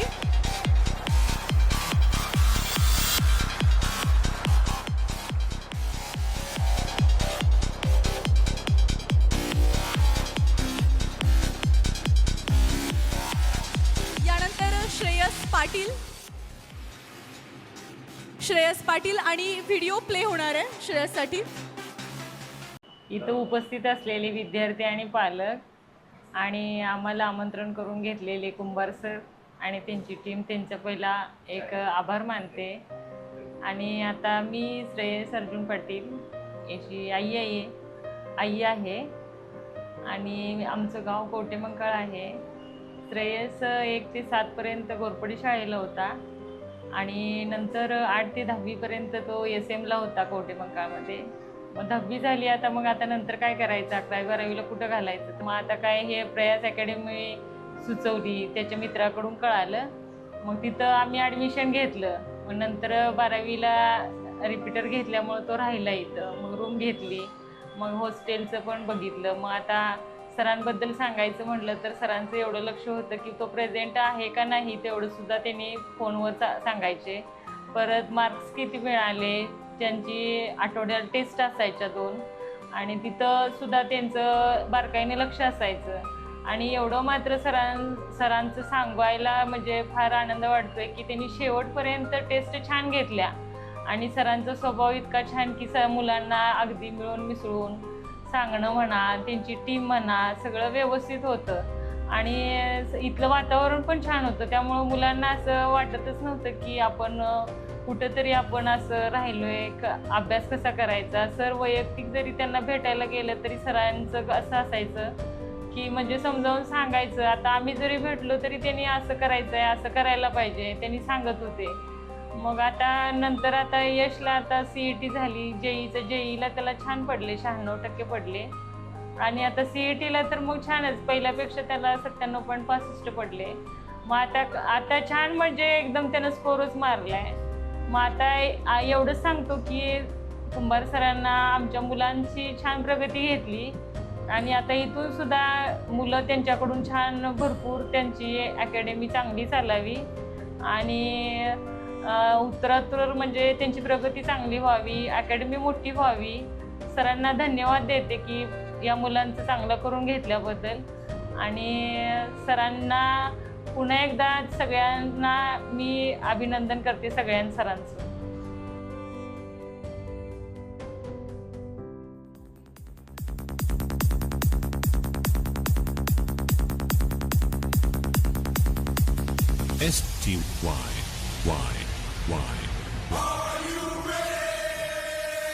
धन्यवाद. यानंतर उन्मेष दुबे. उन्मेषचा स्कोर आहे 95.3. माझं नाव उन्मेष मदनसिंग दुबे. मला ह्यावेळी CETमध्ये 98.94% मिळालं. मग मी पहिला 10वीमध्ये पहिली ते 10वी सेंट थॉमस स्कूलमध्ये होतो. 11वीला मी पुण्याला गेलो CETच्या अकॅडमीसाठी. खरं त्यांनी आम्हाला अपेक्षित एवढं नाही करून घेतलं. तर इथं माझा मित्र शिकत होता 11वीपासनं प्रयास अकॅडमीमध्ये, त्याच्या लिंक थ्रू आम्ही इथं आलो. आम्हाला जे अपेक्षित होतं ते आम्हाला इथं मिळालं. इथं त्यांनी सगळा आमचा अभ्यास करून घेतला. जे लेवलला CETला ज्या लेवलचं टीचर्स हवेत ते इथं आम्हाला मिळालं. मग आम्ही इथंच 12वीपर्यंत इथं झाली. मग 12वीनंतर मला CETमध्ये पहिल्या वर्षी मला 95.3% मिळाले. मग आणि जेईमध्ये 97% मिळाले. मग जरा टीचर्स शिरीष सरशी आम्ही संवाद केला, त्यांच्याबरोबर डिस्कशन केलं की काय करू शकतो, अजून पोटेन्शियल आहे का. मग वाटलं की पोटेन्शियल आहे. मग मी ड्रॉप घेतला आणि ह्या वर्षी मग माझं CETचं पर्सेंटाईल वाढून 98.94 झालं आहे आणि नक्कीच मला कुठलं तरी चांगलं कॉलेज भेटेल. आणि हे जे माझे मार्क्स आले चांगले, ह्याचं श्रेय मी एक तर पहिला माझ्या पॅरेंट्सला देतो आणि दुसरं प्रयास अकॅडमी आणि त्यांचा स्टाफ ज्यांनी एवढी मेहनत घेतली माझ्या मागे हे सगळं घडवून आणण्यासाठी. सो थँक्स प्रयास अकॅडमी. यानंतर रविराज देशमुख याला मी स्टेजवरती बोलवते. 99.88% आणि ह्याचा नीटचा स्कोर आहे 720 पैकी 659. मी रविराज अजित देशमुख. मी 2024 बॅचचा पासआउट आहे फ्रॉम प्रयास अकॅडमी. मी आता सध्या गव्हर्मेंट मेडिकल कॉलेज मिरजमध्ये MBBS परस्यू करतो फर्स्ट इयर. ज्या टाईमला माझा नीटचा स्कोर होता 659 out of 720 in first attempt. ज्या टाईमला आमची 10th झाली त्या टाईमला जे आम्हाला सरांनी अकॅडमी सुचवलेली, तर प्रयासचं एक त्यात नाव होतं. आम्ही आलो इथं, आम्ही डेमो लेक्चर्स घेतले. तर ज्या टाईमला इथला ॲम्बियन्स चांगला वाटला, क्लासरूम्स वगैरे छान होते. सोबतच जे डेमो लेक्चर्स घेतले आम्ही तिथं खूप छान वाटलं. मग एक वीक ज्या टाईमला आम्ही पूर्ण सगळं हे केलं त्या टाईमला ॲडमिशन घेतलं आणि पूर्ण 11-12च्या जर्नीमध्ये आम्हाला सरांनी खूप हेल्प केली. वन पर्सनलाइज कोचिंग दिलं आम्हाला आणि असं खूप काही पर्सनल डाऊट्स क्लिअरिंग केले. परत एक्स्ट्रा क्लासेस घेतले आमचे जे पर्सनली आम्हाला थोडेफार डाऊट्स होते त्याच्यावर. आणि सोबतच जे मॅनेजमेंट स्टाफ होता त्यांचं पण खूप चांगलं इंटरॅक्शन होतं आमच्यासोबत. जिथे एखादा टेस्ट पेपर मिस झाला, एखादा टेस्ट सिरीजमध्ये कुठं आमची सुट्टी पडली, काय कोणत्या जर प्रॉब्लेममुळे, तर पूर्ण कवर करून घेण्यात आलं. आणि ह्याचमुळे जे आणि पूर्ण गायडन्स जो स्टार्ट टू एंड दिला त्याच्यामुळं एक खूप चांगला रिझल्ट भेटला. आणि सोबतच प्रेशर मॅनेजमेंट ज्या पेपर सोडून पण ज्या बऱ्याच एक्स्ट्रा गोष्टी असतात त्याच्यावर पण खूप ध्यान दिलं. आणि माझं हेच म्हणणं राहील ज्युनियर्सना वगैरे की गायडन्स जो आहे तो फक्त असं नाही की बाहेर खूप जागे होऊन भेटतो. जे आपले टीचर सांगतात ह्याच्यावरच फोकस करा फक्त. ऑनलाईन क्लासेसचं राहिलं तर मी 11-12मध्ये एक पण ऑनलाईन क्लास घेतला नव्हता. जे काय होतं, जे काय डाऊट क्लिअरिंग होतं ते पूर्ण टीचरसोबतच होतं माझं. आम्हाला बाकी फोन वगैरे काय अलाउड नव्हते आणि जे पण कन्सन्ट्रेशन होतं फक्त एक्झाम्सवरच. थँक्यू प्रयास अकॅडमी, शिरीष सरांना आणि पूर्ण स्टाफला. रविराजचा सन्मान होतोय आणि पुढील भविष्यासाठी वाटचालीसाठी देखील प्रयासच्या वतीनं सदिच्छा दिल्या जात आहेत. यानंतर श्रेयस राजोबा. सर्वप्रथम सर्वांना नमस्कार. माझं नाव भरत राजोबा. तर माझ्या पाल्याचं नाव श्रेयस राजोबा. त्याला आत्ता CET एक्झाममध्ये 97% मार्क मिळाले. तसं JEE सेकंड अटेम्प्टला 94% मार्क मिळाले. तुम्हाला थोडक्यात सांगायचं झालं तर तो 11वीला दुसऱ्या संस्थेत म्हणजे इचलकरंजी येथे शिकत होता. त्याला आम्ही काय ह्या प्रयास संस्थेचं नाव आम्ही ऐकल्यामुळं 12वी करता आम्ही त्याला इथं प्रवेश घ्यायला सांगितला. 12वीमध्ये इथं प्रवेश केला. आम्हाला पण वाटत होतं की एका वर्षात कसं प्रगती होते, कारण तिथं 11वीला असताना थोडं मनोबल त्याचं ढासळल्यासारखं मला जाणवलं होतं. पण इथं एका वर्षातच ह्या संस्थेने, ह्या प्रयास अकॅडमीमधील शिक्षकांनी, शिरीष सरांनी इतके प्रयत्न केले की माझ्या मुलाचा एका वर्षात कॉन्फिडन्स निश्चित डेव्हलप झाला. त्याचं मनोबल वाढलं. परीक्षेला मग ते एकदम धैर्यानं सामोरायला गेला. त्यात त्याच्या मित्राचाही जास्त वाटा आहे असं मला वाटतं. मित्रांनी सगळ्या सपोर्ट केला आणि आम्ही घरून ते प्रयत्न करत होतो. तसंच त्याला शाळेत म्हणजे शिक्षण संस्थेतूनही सर्वांनी मार्गदर्शन केल्यामुळं त्याचं स्पेशल त्यांचे क्लास घेतले शिरीष सरांनी. आठवड्याला वैयक्तिक त्यांना मार्गदर्शन करत होते. या सर्वामुळे त्यांना CETला 97.7% मार्क मिळाले. याचा आम्हाला सर्वांना अभिमान आहे. त्यासाठी मी सगळ्यांना शिक्षण संस्थेला माझ्या वतीने एकदा त्यांचे आभार मानतो आणि थांबतो. यानंतर अक्षता चव्हाण. नमस्कार, मी राजेंद्र किसन चव्हाण, राहणार सांगलीवाडी आहे. ही माझी मुलगी अक्षता राजेंद्र चव्हाण. सुरुवातीला 10वीपर्यंत हुशारच होती. 94 पॉईंट असं वरती काहीतरी मार्क पडलेले. मग ती सुरुवातीला घरी बसूनच 11वीला अभ्यास करायला आली. मग नंतर आम्हाला जाणवायला की घरी बसून काही तयारी होणार नाही ऑनलाईन वगैरे, कुठंतरी अडचणी आली. मग आम्हाला बरेच नातेवाईकांनी वगैरे सांगितलं कुठंतरी अकॅडमी वगैरे जॉईन केली पाहिजे किंवा क्लास लावला पाहिजे. मग ऑनलाईन हिनं चेक केलं कुठली अकॅडमी चांगली आहे. मग प्रयास अकॅडमी जरा आम्हाला चांगली वाटली. मग आमचे नातेवाईक पण मला एकदा आम्ही सांगतो शनिवारी आम्ही बाजार करत चाललो होतो. तिथं आमचे नातेवाईक पडले बिस्तूरचे. त्यांची मुलगी इथं होती अगोदर. त्यांनी सांगितलं प्रयास अकॅडमीला जॉईन करा. मग आम्ही लगेच दुसऱ्या दिवशी इथं आलो दिवाळीच्या आसपास. मग माहिती वगैरे घेतली. शिरीष सरांनी आम्हाला सगळं समजावून सांगितलं. मग 11वीचा बराचसा पोर्शन होऊन गेलेला होता. आम्ही शेवटला आलो.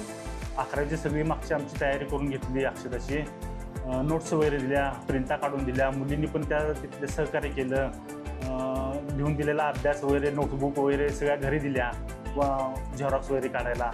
मग तिनं 11वीची सगळी मागचा जो राहिलेला अभ्यास सगळा भरून काढला. परत 12वीला सरांनी वेळोवेळी मला जवळ एक 5 वेळा बोलवून पर्सनली सहकार्य केलं. कसा ज्याकडून अभ्यास करून घ्यायचा, कसं लक्ष ठेवायचं. तिथून की ती घरी किती वाजता निघाली, परत मी आणि फोन करणार तिथून क्लास सुटला का, किती वाजता निघाली. म्हणजे प्रत्येक वेळी मी कॉन्टॅक्टमध्ये होतो काळे सरांच्या वगैरे. मग काहीतरी अडचण असली मी रात्री 11, 11:30, 12 दरम्यान फोन करणार, कुठलाही संकोच न बाळगता. मग त्यांनी मला चांगलं सहकार्य केलं, शंका वगैरे सगळ्या सांगितल्या, कारण आम्हाला यात जास्त माहिती नव्हती. बाबा JEE ॲडव्हान्स वगैरे असं किंवा एंट्रन्सची परीक्षा असते यात आणि अशीच तयारी करायची असते. ज्यावेळी आम्ही अकॅडमी जॉईन केली प्रयास अकॅडमी, त्यावेळेला आम्हाला या सगळ्या गोष्टी माहीत झाल्या. आणि काही आमच्यात जास्त शिक्षण कोणाचं झालेलं नव्हतं, सगळी 12वीपर्यंतच. त्यामुळं बारीक सारी गोष्टी आम्हाला इथं आल्यानंतर त्यांनी सांगत होते. मी सर्व स्टाफचे प्रयास अकॅडमीचे स्टाफचे, सर्व शिक्षकांचे, मॅडम, शिरीष सर, सगळ्यांचे आभार मानतो. धन्यवाद आम्हाला चांगलं सहकार्य केल्याबद्दल.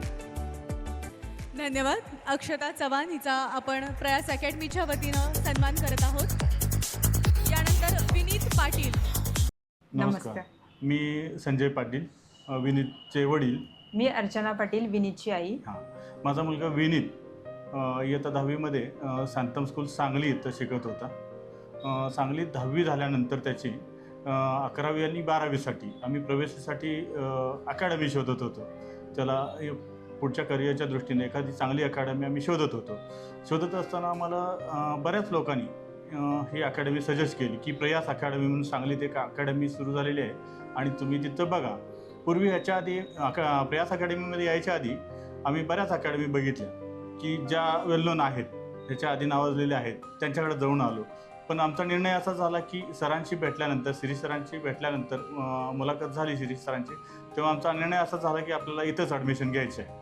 आणि पुढच्या करिअरच्या दृष्टीने थोडासा इतर अकॅडमींचा अभ्यास केला असता आम्ही सारासार विचार करून प्रयास अकॅडमी माझ्या मुलाच्या करिअरसाठी निवडली.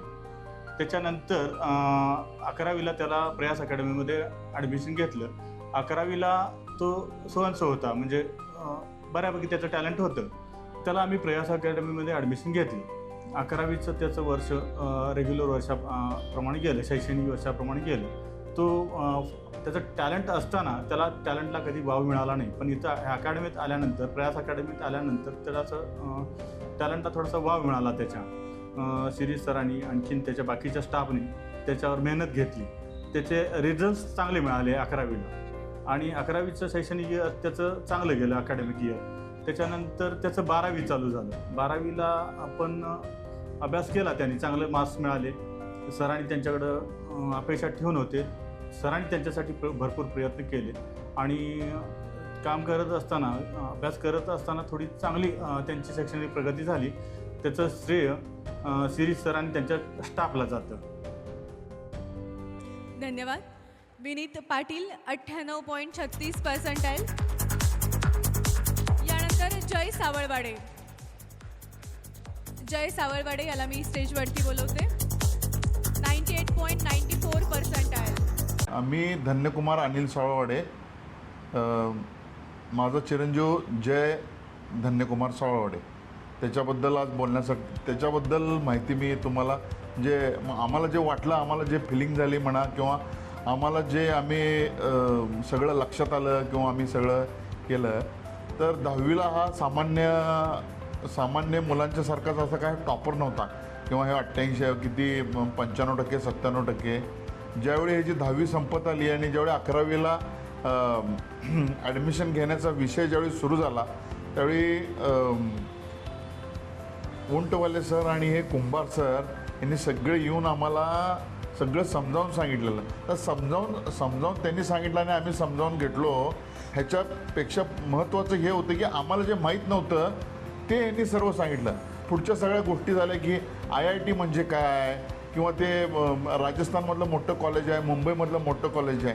काही आत्ताचे आईवडिलांना, काही 5% आईवडिलांना सगळं बऱ्याच माहिती असते, पण बऱ्याच आईवडिलांना जे काय माहीत नव्हतं ते ह्यांनी सांगितल्यानंतर आणि आम्हाला आता कळालं की बाबा हे येऊन आम्हाला एवढं सगळं सांगतात, सगळं करतात, म्हणजे ह्या गोष्टीतून ह्यांनी सगळं मुलांना घडवण्याचं काम प्रयास अकॅडमी करत आहे. म्हणून आम्ही निर्णय घेतला की बाबा प्रयास अकॅडमी, आम्ही बाकीचे पण ऑप्शन होते, बाकीकडे पण चौकशी केली, पण त्यांच्यापेक्षा ह्यांच्याकडं सगळ्या गोष्टी, आम्ही यांना बऱ्याच गोष्टी, मी शंका वगैरे सगळ्या विचारल्या. ज्या मी शंका ह्यांना विचारत होतो त्याचं ह्यांनी डिटेलमध्ये सगळं आम्हाला त्याचं विस्तृत आम्हाला स्पष्टीकरण दिलं. ते फार आवडलं आम्हाला. आणि ह्यांची अगोदरची परंपरा ह्यांनी चालू ठेवलेली आहे की मुलं मोठ्या चांगल्या ठिकाणी कसं शिकतील.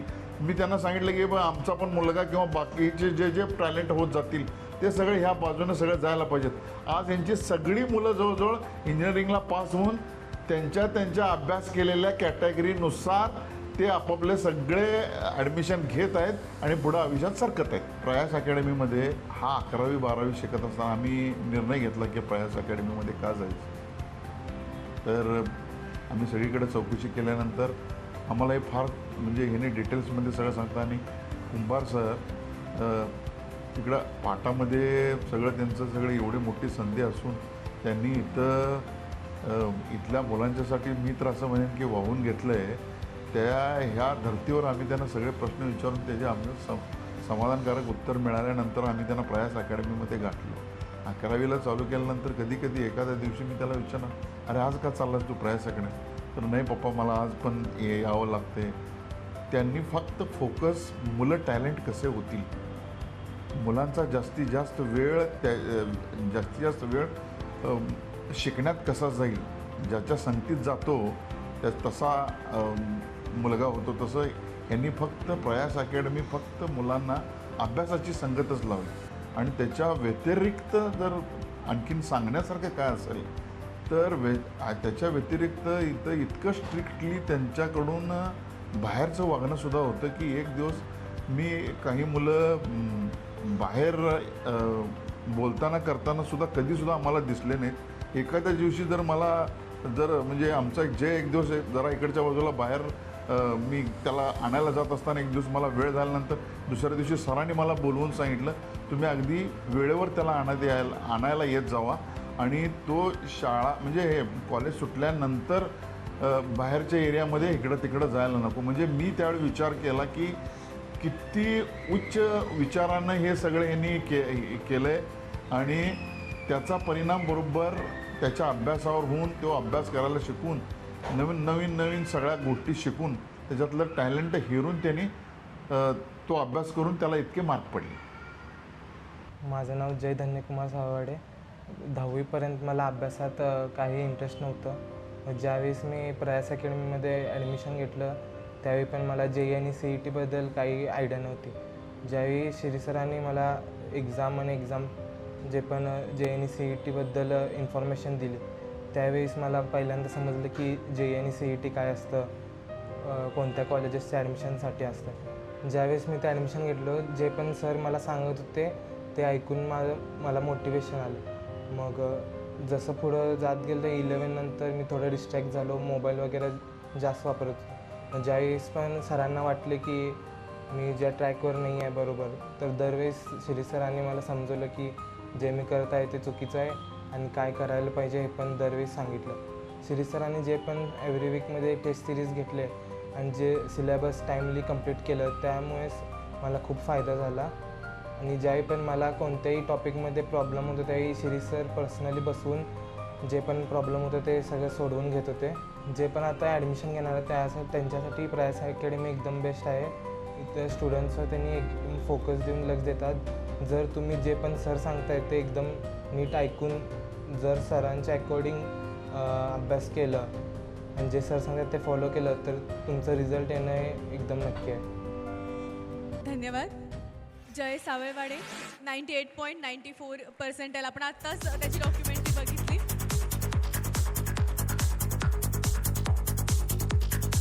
धन्यवाद. यानंतर श्रावणी सुनील पाटील. श्रावणी सुनील पाटील ही माझी मुलगी आहे. ही समडुळ्या स्कूलमध्ये 10वीमध्ये चांगल्या म्हणजे 99.40% ही प्रावीण्य चांगल्या पद्धतीने मिळवली. परत प्रावीण्य मिळवल्यानंतर आम्ही मुलगी मला म्हणालेली मी अकॅडमीत जाणार तर कुठली अकॅडमी. मग आम्ही पण ते भरपूर ठिकाणी चौकशी केलं. भरपूर ठिकाणी म्हणजे कुठंच चौकशी केलं नाही. म्हणजे आम्हीच्या पाहुण्यांनी सांगितलं, पाहुण्यांची मुलगी होती, पाहुण्यांची मुलगी होती ती प्रयास अकॅडमीचं नाव सुचवलं. त्याच्या अगोदर टीचर अकॅडमीवाले पण आम्हाला घरी येऊन शिक्षण देतो, तुम्ही शिक्षणाला पैसे वगैरे काय भरू नका ह्या पद्धतीने सगळं सांगितलं होतं. तरी आम्हाला ते काय पटलं नाही. परत प्रयास अकॅडमी मी आणि माझी मिसेस दोघंजण गेल्यानंतर तिथली परिस्थिती बघितली. सरांचं बोलणं किंवा तिथलं मुलांचं नीटनेटकेपणा किंवा स्टॉकचं सगळं हे बघितलं. त्यानंतर ही अकॅडमी मला पूर्णतः मी मला आवडली आणि मी 100% निर्णय घेतला ह्या अकॅडमीशिवाय मुलगीला कुठेही घालवणार नाही.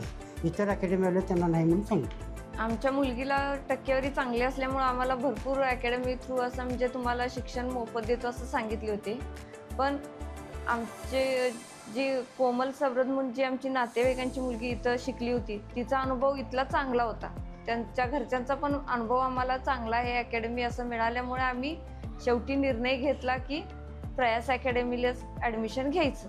आणि इथं आल्यावर आम्ही बघितलं की इथल्या शिक्षकांचं वगैरे सहकार्य पण आम्हाला चांगलं मिळालं, स्टाफचं सहकार्य चांगलं मिळालं, शिक्षण पण इथलं चांगलं आहे. दर आठवड्याला मेन म्हणजे इथं टेस्ट होतात आणि टेस्टमध्ये जरी काय पण अडचण आली, काय जरी झालं, कोणत्या पण तुम्हाला अडचण आली तर सर सगळे मुलांना म्हणजे व्यवस्थित समजावून सांगतात की प्रॉब्लेम कुठला पण असला तरी त्यांना व्यवस्थित समजावून सांगतात. त्याचबरोबर स्टाफचा पण सहकार्य चांगला आहे आणि बाकीचे हॉस्टेल पण चांगलं आहे.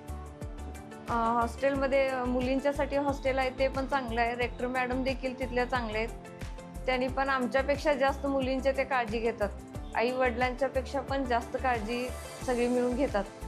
अकॅडमीमध्ये ॲडमिशन घेतल्यानंतर माझ्या म्हणजे 1 वर्षाचा अनुभव श्रावणीमध्ये मानसिकदृष्ट्या बोलण्याच्या दृष्टिकोनातून आणि तिचं वागणं आणि तिचं काल्पनिक बुद्धी हे भरपूर प्रमाणात तिचं वाढलं आणि तिचं बोलायची एक कॅटेगरी आहे, त्या कॅटेगरी पद्धतीने ती मुलगी बोलत म्हणजे माझ्या मुलीमध्ये 1 वर्षात एवढं इम्प्रूव्ह मला खरोखरच त्या मिळालं.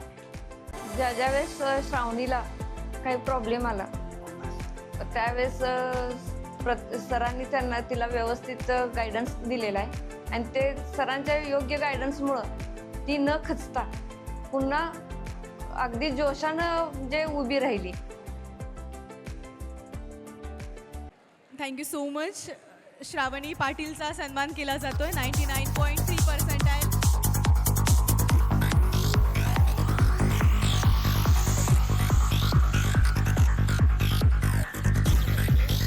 सगळ्यांचंच पुन्हा एकदा मनापासून अभिनंदन प्रयास अकॅडमीच्या वतीनं. जरा जोरदार टाळ्या तुमच्यासाठी होऊ देत. आणि यानंतर वेळ न घालवता मी शिरीष सरांना विनंती करते की सर्वांना मार्गदर्शन करावं. जमलेल्या सर्व पालकांचं, मान्यवरांचं आणि विद्यार्थ्यांचं मी इथं आल्याबद्दल आपला आभार व्यक्त करतो की आज पालक आहेत, विद्यार्थी आहेत म्हणून एक शिक्षकाचं अस्तित्व आहे आणि एका हाळीवरती आमचे पालक उपस्थित राहतात. या गोष्टीवरती मला अभिमान आहे की प्रयास अकॅडमी आणि पालकांचा जो बॉन्ड आहे तो एक प्रोफेशनल नाही, एक पर्सनल बॉन्ड आहे आणि ते तुम्ही उपस्थित झाला यातून ते प्रेझेंट होत आहे. म्हणूनच माझ्या सर्व आपल्या विद्यार्थ्यांना आणि पालकांचं पुन्हा एक वेळा मी थँक्यू म्हणतो. आज प्रयास अकॅडमीला 4 वर्ष कंप्लीट झालेले आहेत. आपण 5व्या वर्षामध्ये पदार्पण केलेलो आहे. हे जर्नी आज ह्या प्लॅटफॉर्मवरती पोचलेली आहे, पण सुरुवात ज्यावेळी आपण केली तर अशी नव्हती.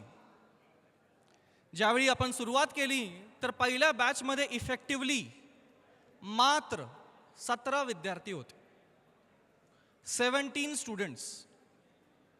आज ज्यावेळी आपण पहिला बॅच चालू केला त्यावेळा इफेक्टिव्हली मात्र 17 विद्यार्थी होते आणि आज आपण ह्या प्लॅटफॉर्मवरती या लेवलला आपण पोचलेलो आहे.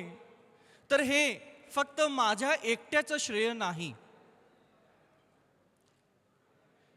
आज ज्यावेळी मी कोट्यात काम करत होतो, आज JEE-साठी, नीटसाठी कोट्यात मी 6 वर्ष शिकवलेलो आहे.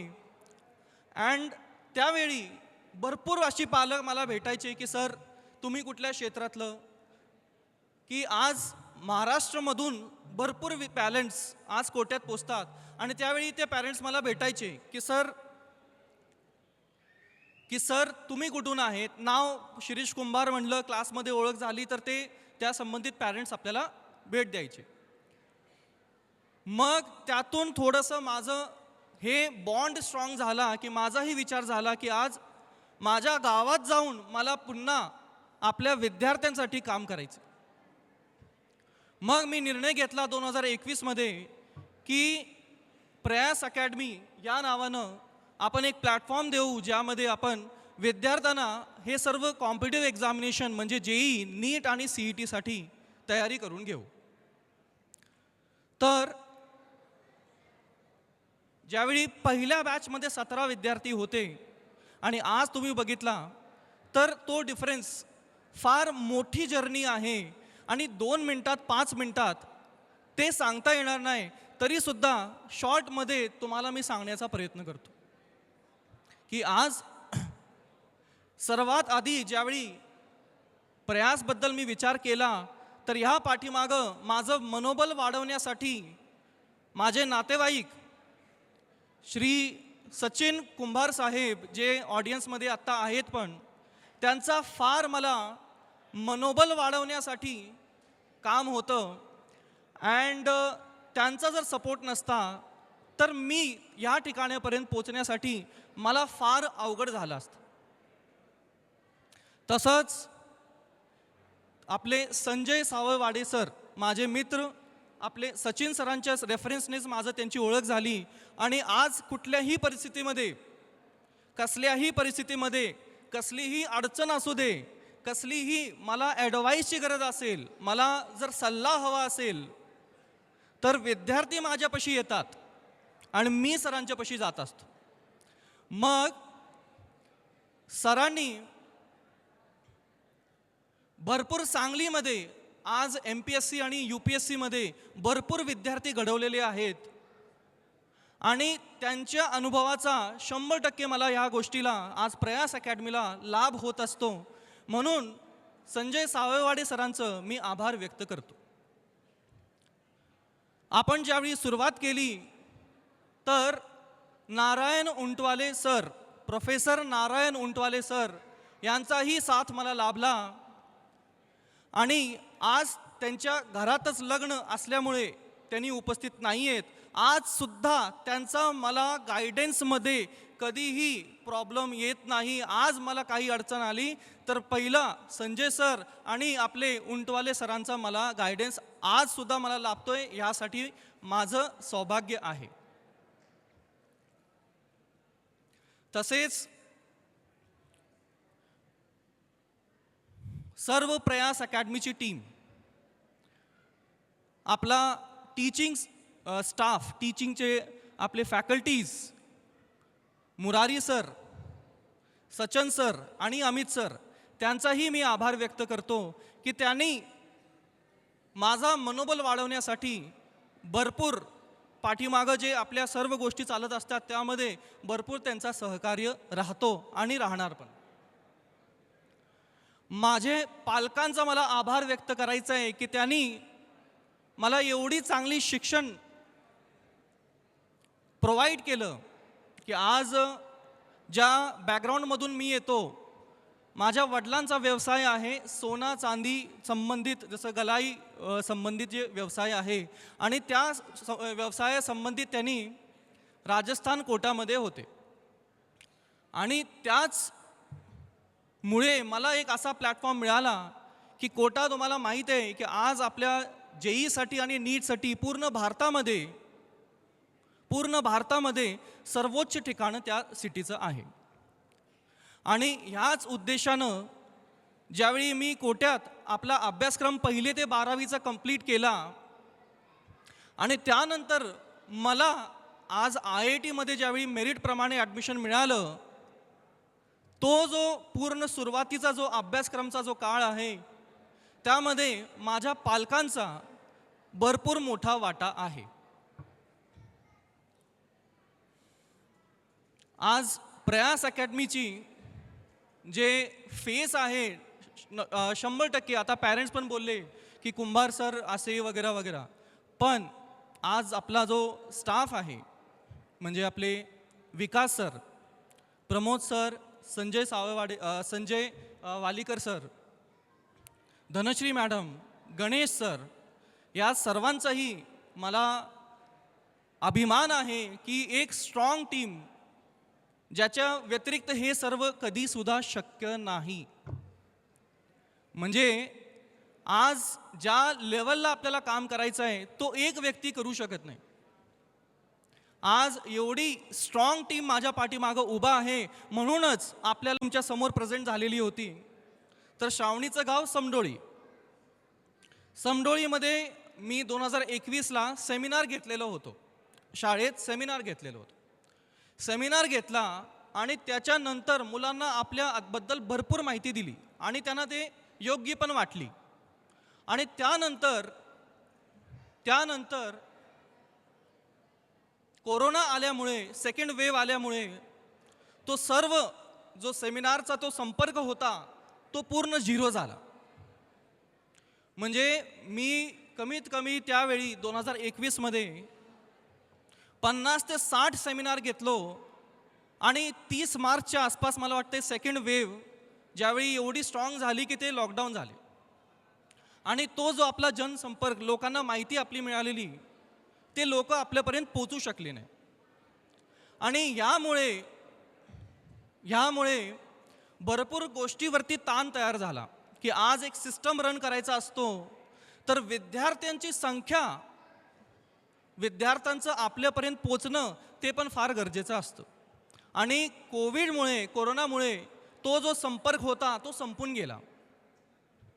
आणि अशा विकट परिस्थितीमध्ये, एकदम ऑपोजिट कंडिशनमध्ये माझ्या पाठीमागे माझी वाईफ आरजू कुंभार ही एक स्ट्रॉंग पिलर म्हणून उभी होती, म्हणून 4 वर्ष आपण इथंपर्यंत पोचलो.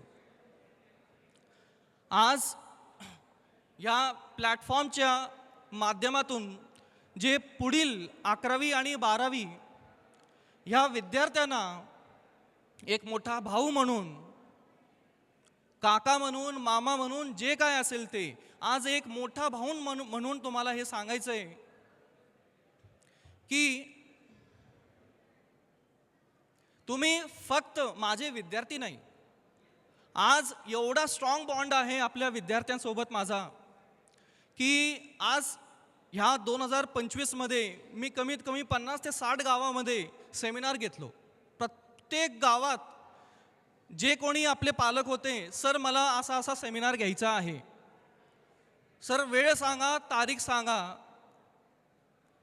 सगळं बाकी नियोजन तुम्ही सोडून द्या, कधी यायचं आहे ते तुम्ही फक्त मला सांगा, त्या वेळेत मी पोच करतो, तुम्ही काहीही काळजी करू नका. यामध्ये कडेगावमध्ये मी सेमिनार घेतला, जतमध्ये मी सेमिनार घेतला, कवठे महांकाळमध्ये मी सेमिनार घेतला. खाडे मॅडम कवठे महांकाळच्या, खाडे सर, प्रशांत खाडे, त्यांचाही मी आभार व्यक्त करतो की त्यांचाही फार मोठा पाठीमागं माझा सपोर्ट आहे.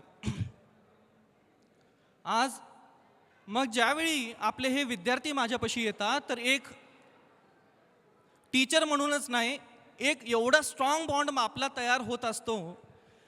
तर एक पालक म्हणून, एक मोठा भाऊ म्हणून मी आपल्या स्टुडंटसाठी काय करू शकतो, आज माझ्यासमोर हा माझा प्रश्न होता. अजून एक्स्ट्रा आपल्या मुलांसाठी, आपल्या स्टुडंटसाठी आपण काय करू शकतो. मग तुम्ही येताना कदाचित लक्ष दिलं असेल, एक लाल कलरची मोटरसायकल उभा आहे, ते आवर्जून मी तिथं ठेवलेली. त्याच्या पार्श्वभूमी थोडीशी सांगतो. ते मोटरसायकल ज्यावेळी माझी जॉब लागली त्यावेळी माझं स्वप्न होतं जॉब लागायच्या आधी की मी एक सुपर बाईक घ्यावी, माझं स्वप्न होतं आणि त्यासाठी मी प्रयत्न केलो. आणि माझ्या स्वप्नाचं प्रतीक ते लाल मोटरसायकल बाहेर उभा आहे. आणि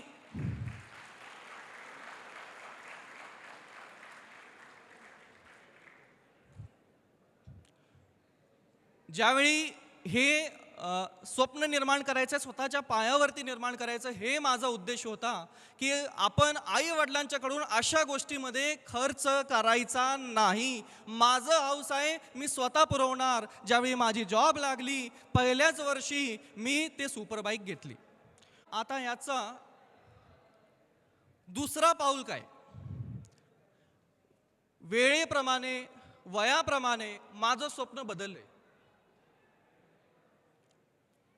आता मी दुसऱ्यांच्या डोळ्यानं माझे स्वप्न पूर्ण करण्याची इच्छा माझी आत्ता आहे आणि त्यांचं स्वप्न तिथंपर्यंत पोचावं म्हणून एक छोटा भावाला, आपल्या स्टुडंटला आज रिवॉर्ड म्हणून मी सर्वांच्या समोर घोषित करतो की ज्यावेळी आपले स्टुडंट्स टॉप 500 भारतात 500 रँकमध्ये जे कोणी विद्यार्थी होईल, तो माझ्या स्वप्नाचं प्रतीक तुम्हाला ते मी एक मोठा भाऊ म्हणून देणार आहे.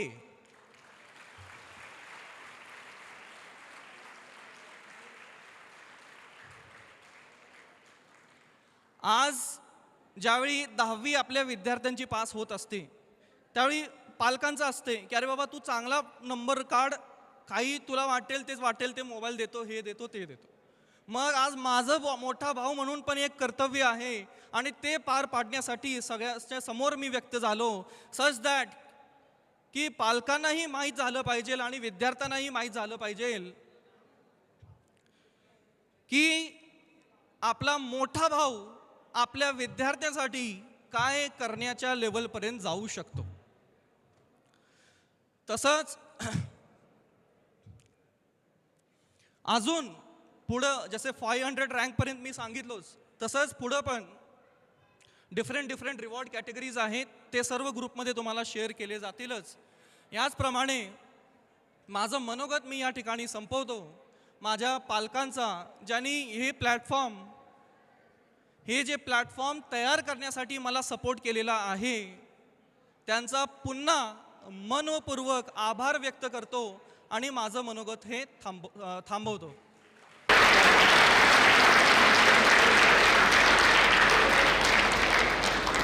पुन्हा एकदा मी सरांसाठी जोरदार टाळ्या तुमच्याकडे मागते. खरं तर आपल्याला खरंच आई वडील आमिष दाखवतात की अमुक अमुक मार्क पाड, पण हे पहिले शिक्षक आहेत, पहिले गुरु आहेत की आपल्या विद्यार्थ्यांना सांगतात की अमुक अमुक मार्क पाड, मी तुझ्या पाठीशी आणि तुला इतके छान गिफ्ट देतो. खरंच खूप छान वाटलं. समाज या शब्दामधला स आहे ना, तो फार महत्त्वाचा असतो. समाज या शब्दामधला स फार महत्त्वाचा नाही तर नुसता माज आहे. तो स म्हणजे संघर्षाचा, तो स म्हणजे संयमाचा, तो स म्हणजे संवेदनशीलतेचा. आणि अशा संघर्षातून संयमानं संवेदनशील असणारे गुरु आपल्याला आज प्रयास अकॅडमीच्या माध्यमातून लाभलेले आहेत. जोरदार टाळ्या झाल्या पाहिजेत सरांसाठी. यानंतर एक विद्यार्थी अजून बाकी आहे, विवेक पाटील. मी विवेकला विनंती करते की स्टेजवरती यायचं आहे. आपल्या प्रयास अकॅडमीचा गुणवंत विद्यार्थी विवेक पाटील, त्याचे पॅरेंट्स आले होते, त्याचे पॅरेंट्स प्रेझेंट आहेत. विवेक पाटीलच्या आई उपस्थित आहेत.